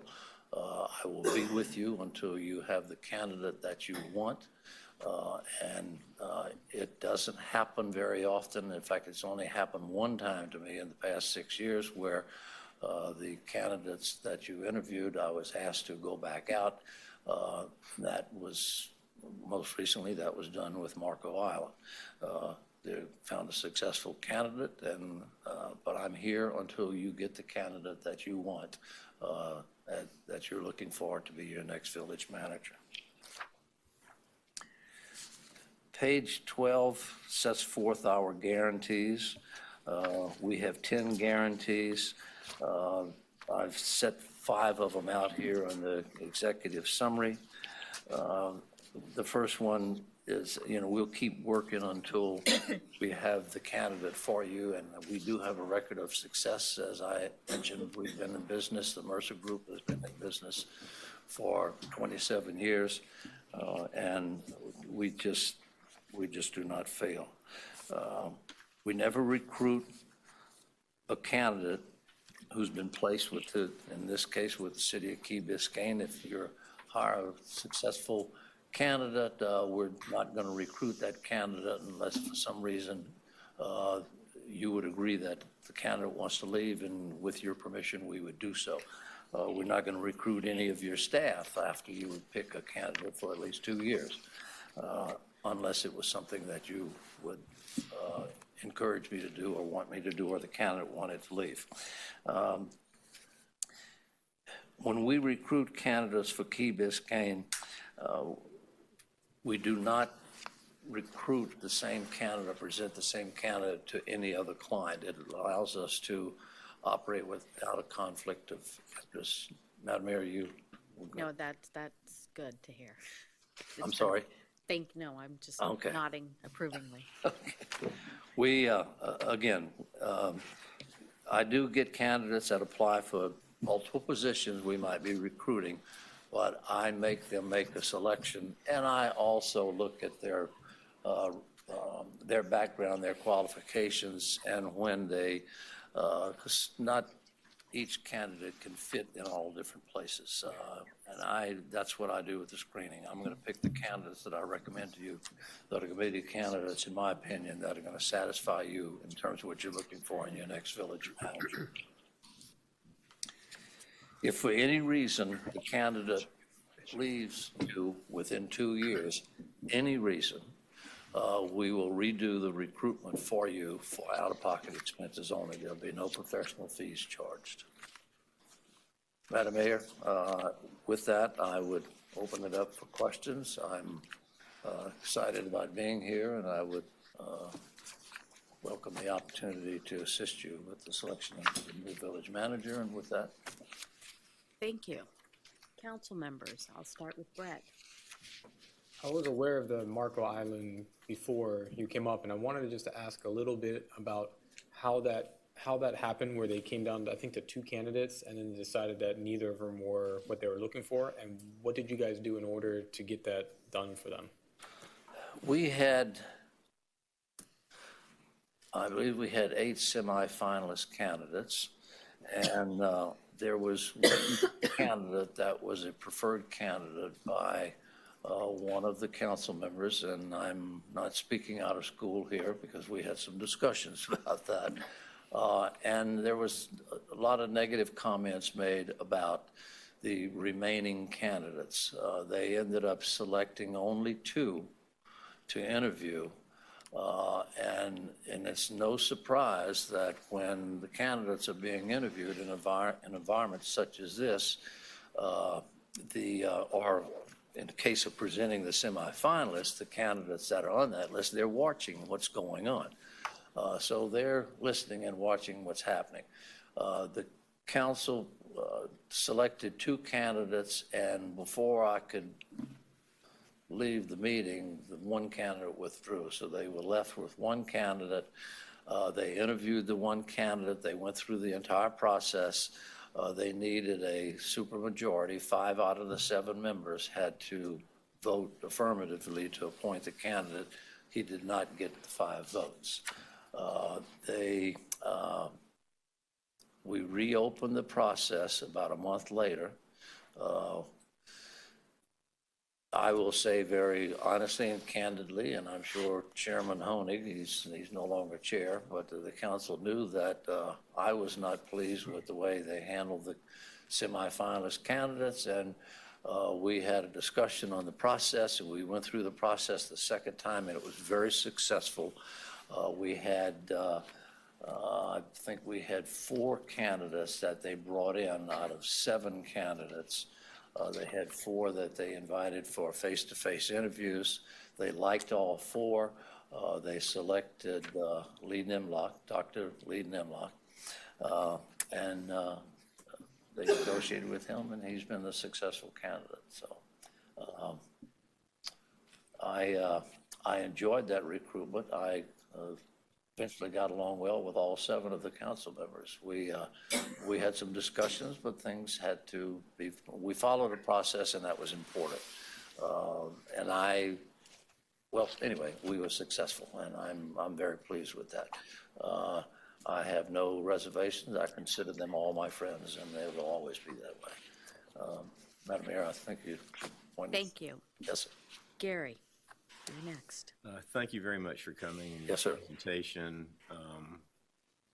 You're the last of 4 firms that we will have spoken to tonight. And here's a question that might be a little bit tough. What do you, it's amazing that the process is very similar in all of the firms as far as what you do and how you go through it and so on. What makes your firm different than other firms, and what makes you able to do a better job for us than the other firms that we've talked with? Madam Mayor, council members, let me answer this way. And perhaps it's time for me to pat myself on the back a little bit. I've got 30 years of this business. I've been a city manager in this state with 4 cities. and I'm a Director of Economic Development for the North Central Florida Regional Planning Council. I was appointed by the governor's office, and I've been in this state since 1984. It's my home, it's where I work, and I'm one of what is referred to as one of the old white hairs. But I know this state, I know the Florida League of Cities. There's those that I don't know almost always know me. Sir, I was asked once by one of the, a mayor asked me one time when I was in front of them as I'm speaking this evening, he says, WD, if I were to call the Florida League of Cities, who should I ask for reference on you? My answer was simply, and I'm confident that it would happen today, if you call the Florida League of Cities, you could probably ask whoever answered the phone, do you know WD? And chances are they're going to know who I am. I know this state. I know the cities in this state. I'm familiar with this community of Miami-Dade County. I was city manager in Surfside. I was subsequently, after George Gonzalez left Miami Beach, I withdrew from what was a potential offer to be the city manager in Miami Beach. That's when I joined the Mercer Group. I decided it was time to make a change. Sir, I come to you with a lot of experience.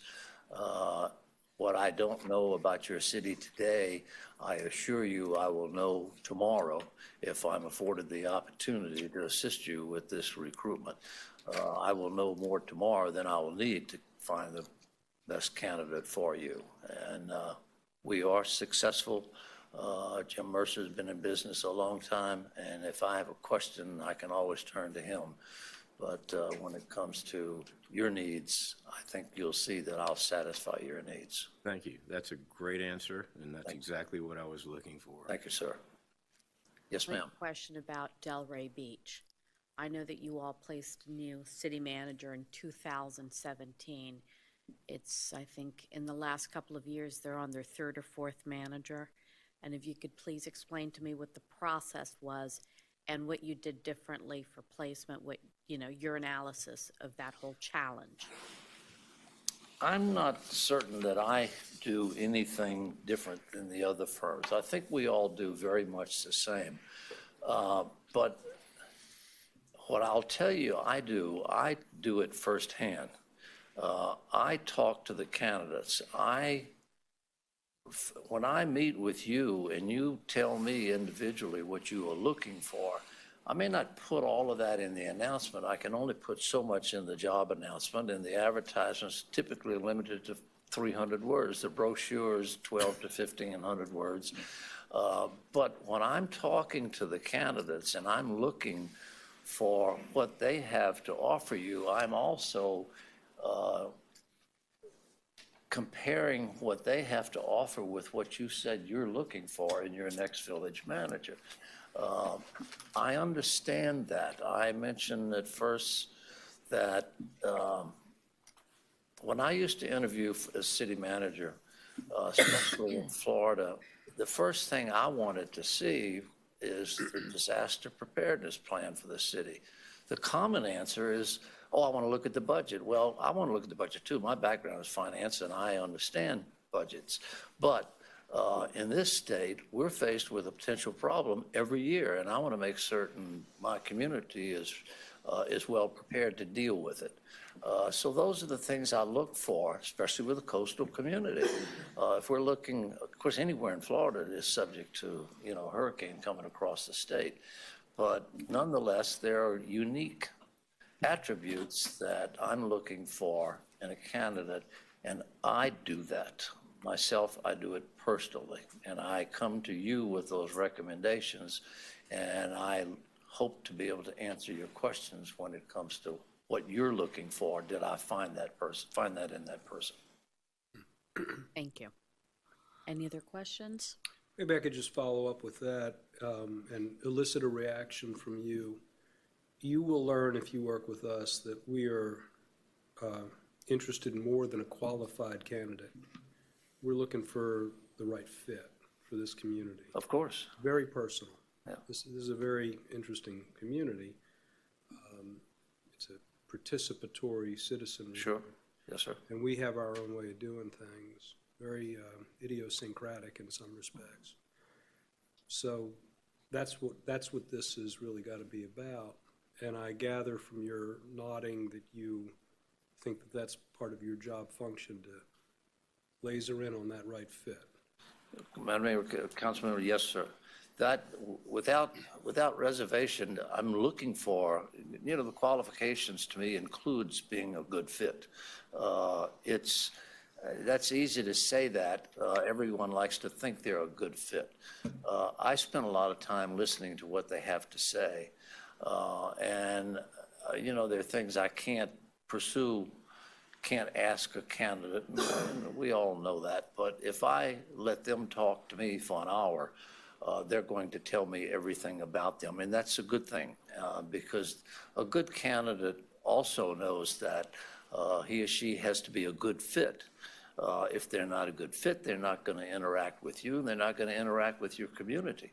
And of course, I participate in everything that goes on. I interview them, and I'm going to say without reservation that when they show up in person, what I got from them on a phone interview was a lot different than what I got from the paper they submitted to me.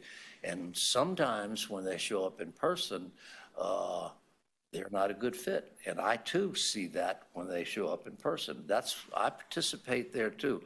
If I saw something different in the interview I conducted with them that didn't show up in a face-to-face or in a community meet and greet, they're not a good fit. Mm-hmm. And I'm there to help you do that. And I don't mind telling you that you've brought in 5 candidates that you thought were the ones you wanted to interview. If I saw something in one or more of those candidates that is not going to be a good fit, I'm going to tell you. I'm going to, ultimately you're going to make the decision, but I'm here to help you with that. And I don't have any reservations, and I can't withdraw a candidate, but I can certainly tell you that in my opinion, they're not a good fit.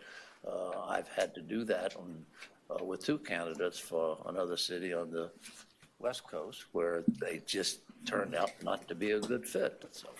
I don't think I thought of it this way before, but this is really an arranged marriage, and you are a matchmaker. Well, I've got a good match in my wife. I know that. Yeah. Luis, did you have a question? One. Yes. Mayor Lindsay and I went through this once before, and I'm interested in just pressing on one point that we had a little sidebar about a moment ago. The last time we went through this, we found that some, not all, and not the majority, but some of the semifinalists were forum shopping. Yes. They were flirting with us, and they were flirting with the other guy, and they were flirting across the state, and they were flirting in Michigan. And in a couple of cases, I wouldn't say we were ultimately disappointed, but we think we're special. And they didn't think we were special because they took the job that came in first. Uh-huh. And you remember this. I totally remember that. And I was disappointed. You may have not been disappointed, but I was disappointed that we didn't know that that was happening. Yeah. And I think that that should have been communicated. In a way, it's just another way to call things out, because if it's not meant to be, it's not meant to be. Uh-huh. But what caused Mayor Lindsay to reflect on that was your double dipping proposition. Right. I gather that reliably protects against forum shopping. Madam Mayor, council members, Vice Mayor, I see these candidates all the time, and I know the ones that they're shopping, they're broadcasting their resumes, their letters of interest. They change the name, but nothing changes in the content. They change the name of the city or the county or the village that they may be applying to. I understand that. I look for that when I talk to them.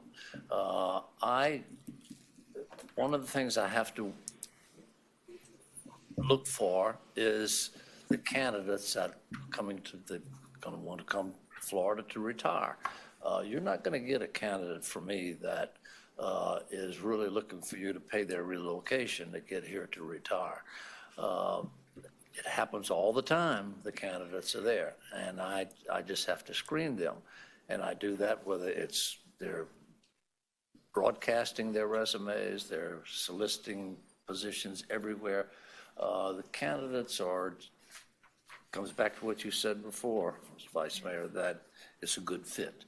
The candidate that's a good fit here may not be a good fit for Surfside or Marco Island and vice versa.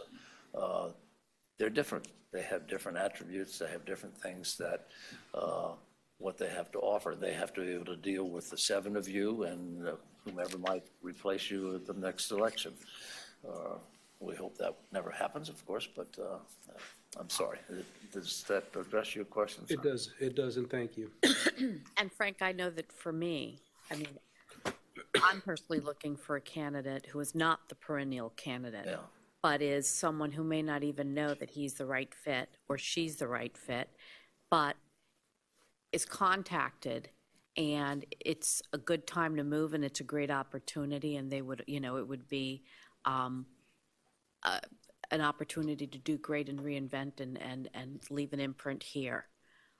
So that's... So, Yeah, yes, ma'am, that's very true. Yes, sir. I'm wondering, how do you go about contacting candidates that may not themselves come and ask to be looked at? What I'm saying by that is that, I assume that there's certain candidates that are out there that don't want their own municipalities to know that they're looking for another opportunity. So how do you handle that? Madam Mayor, council member, I pick up the phone and call them. I guarantee you that, and I don't want to sound pompous saying this, but I know these people, especially in this state, and I know many out of the state. I'm very active with ICMA and the Florida City County Managers Association and Florida League of Cities. I don't have no hesitation of picking up the phone and calling somebody. And, I will tell you that Lee Nimlock that went to Marco Island, he was in Alachua County before the ink cleared when he left. I was on the phone with him because I knew him. And he was is a good fit for Marco Island. And let me tell you, it takes a special person to deal with those 7 elected officials in Marco Island. And I'll say, if they're watching, I hope they are, because they know I don't hesitate to say that. Lee Nimlock is that person that can do that. He can be ornery, but he's dealing with them, and it just takes the right person. You have to find that person, and some of them are going to apply from the advertising, but some of them, it's like a lot of them come in flocks, especially a city or county or village manager. We get many applicants, but the good ones, let's say they're like eagles. You have to go out and find them one at a time. So eagles don't come in flocks. So. Excuse me, Phil. Thank you. I had one last question. Yes, of course. Since this is a question I think maybe it was even Councilmember Petros has asked almost every candidate, how many searches are you doing right now? Right now? Yes. I have 2 very active right now.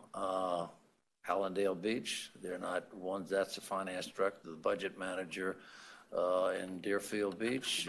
Depending on what happens in Billings, Montana tonight, they're a couple hours behind us. I may have to finish up that one right there. But, and if I'm fortunate enough after tonight, this will be my 3rd one, because the budget manager in Deerfield Beach will be wrapped up next week. Is Deerfield Beach a manager position also? I'm sorry, sir. Is Deerfield Beach a manager's position? No, sir. It's a budget manager Okay, position. so it's not a, Oh, for city manager positions, I beg your pardon. Right now, I do not have an active city manager except the Billings, Montana. thank you. Thank you. I assure you, I'm sorry, Mayor, I didn't mean to interrupt. If afforded this opportunity, you won't know that I have anything else going on. So I devote my time to my clients, and I never put too much on my plate. So, Thank you, sir. Thank you very much. Madam Mayor, thank you. Thank you. Councilmember? So this concludes the presentation portion of today's agenda. Jenny, do we want to call in the rest of the candidates, or is that? In the meantime, I will open this meeting to public comments. The remaining 3 firms, if they can please come into the council chambers.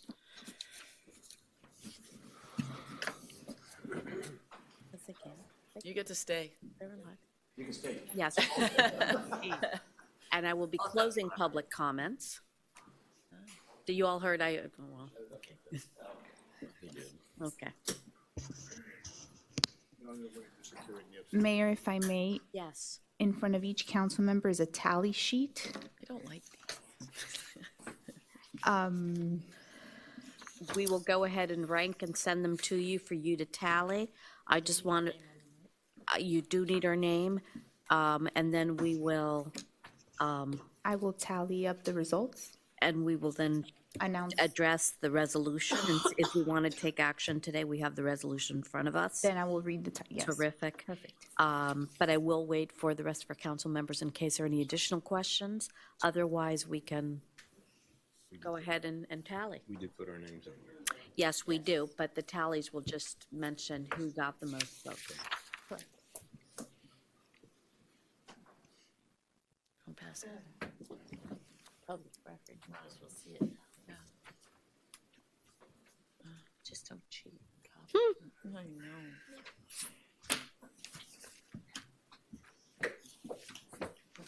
Sorry.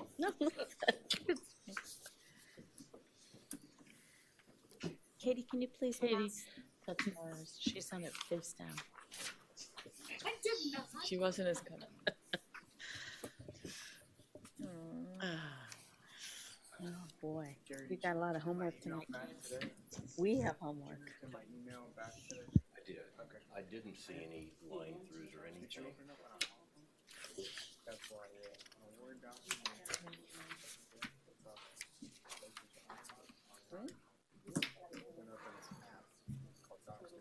I never knew that.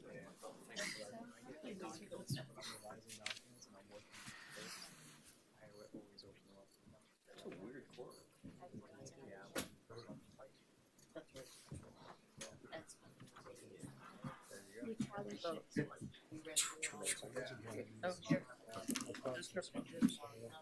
It's a good process. I guess it's the personal discretion. Sorts out the chair. I knew they. What do we give it? You're supposed to put more numbers in names? What is that? No. Oh, that's you. No. Council members, we are inviting all of our executive search firms to come back in the room. There is a tally sheet in front of you. We do have the opportunity to ask additional questions of our firms if needed, but if you also want to go ahead at this point or a little later and rank according to your preference, then you go ahead and address this tonight. We set out to do this tonight. So the question is, and we'll know this very soon, are we prepared to do so? My own impression is we can't go wrong. They're all great. We thank you all. We've commented how similar the processes are. The personal discretion that's involved is a matter of your personal discretion. Personally, I feel comfortable with each of you. it's comfortable to know that we can't screw this up. What comes later, we can, but we mean not to. So I think that I don't have any further questions.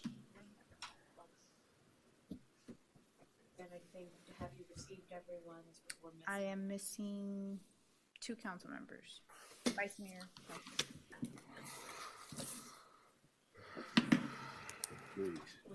Did you do your tally? Oh, you already did it? Everybody's just turned in. Okay. So 1 to 5? which- 1 is the best. Instructions are, 1 to the 4? instructions are up there. One is the best. You rank them 1 through 4, 1 being the best.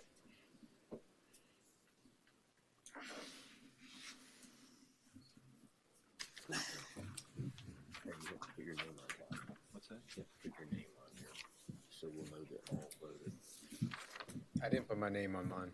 You're a very good school mom. You put it? Thanks. See, my notes were back. There you go.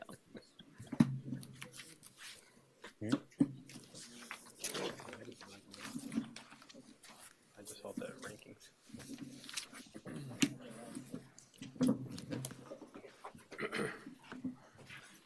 And I want to thank you all. You're making this process very difficult because you were all fantastic, so thank you.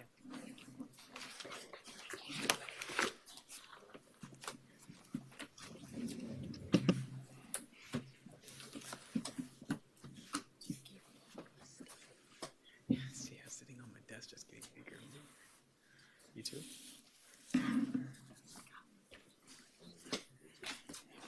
Maybe. Price Waterhouse. That's like big bonfire. after 4 or 8 years. Briefcase. End of the term. The briefcase of the Academy Awards was a hoot. Mm-hmm.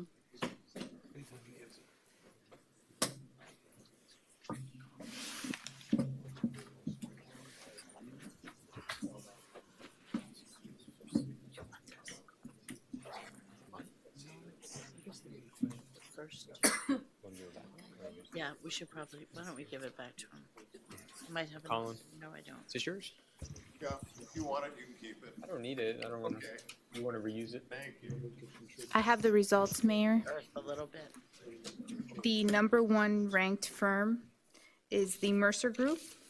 The second is Colin Basinger and Associates. The third is Slavin Management Consultants, and the fourth is Springstead Waters. So if I may read the title now of the resolution. Please do.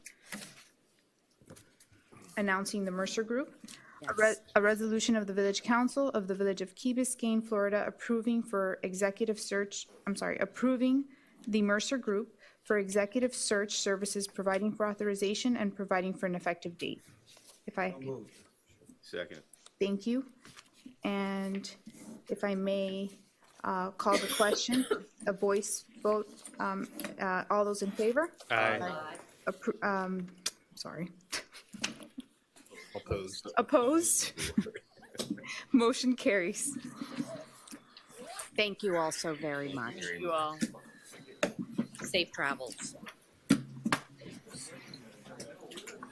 Madam Mayor, council members, thank you so much. Can I ask one question before I will move as quickly as you like? Who would be the contact person I should reach out to as soon as you would like me to? Jennifer. Yes. Our clerk, Madam Clerk. Thank you so Thought much. perhaps so, but I wanted to. I have your contact information, and what I'll do is I'll reach out to you tomorrow. Okay. Thank you. There, again, thank you very much. Thank you. And good luck. Thank you. Good to see you. Thank you, sir. Oh, thank you, sir.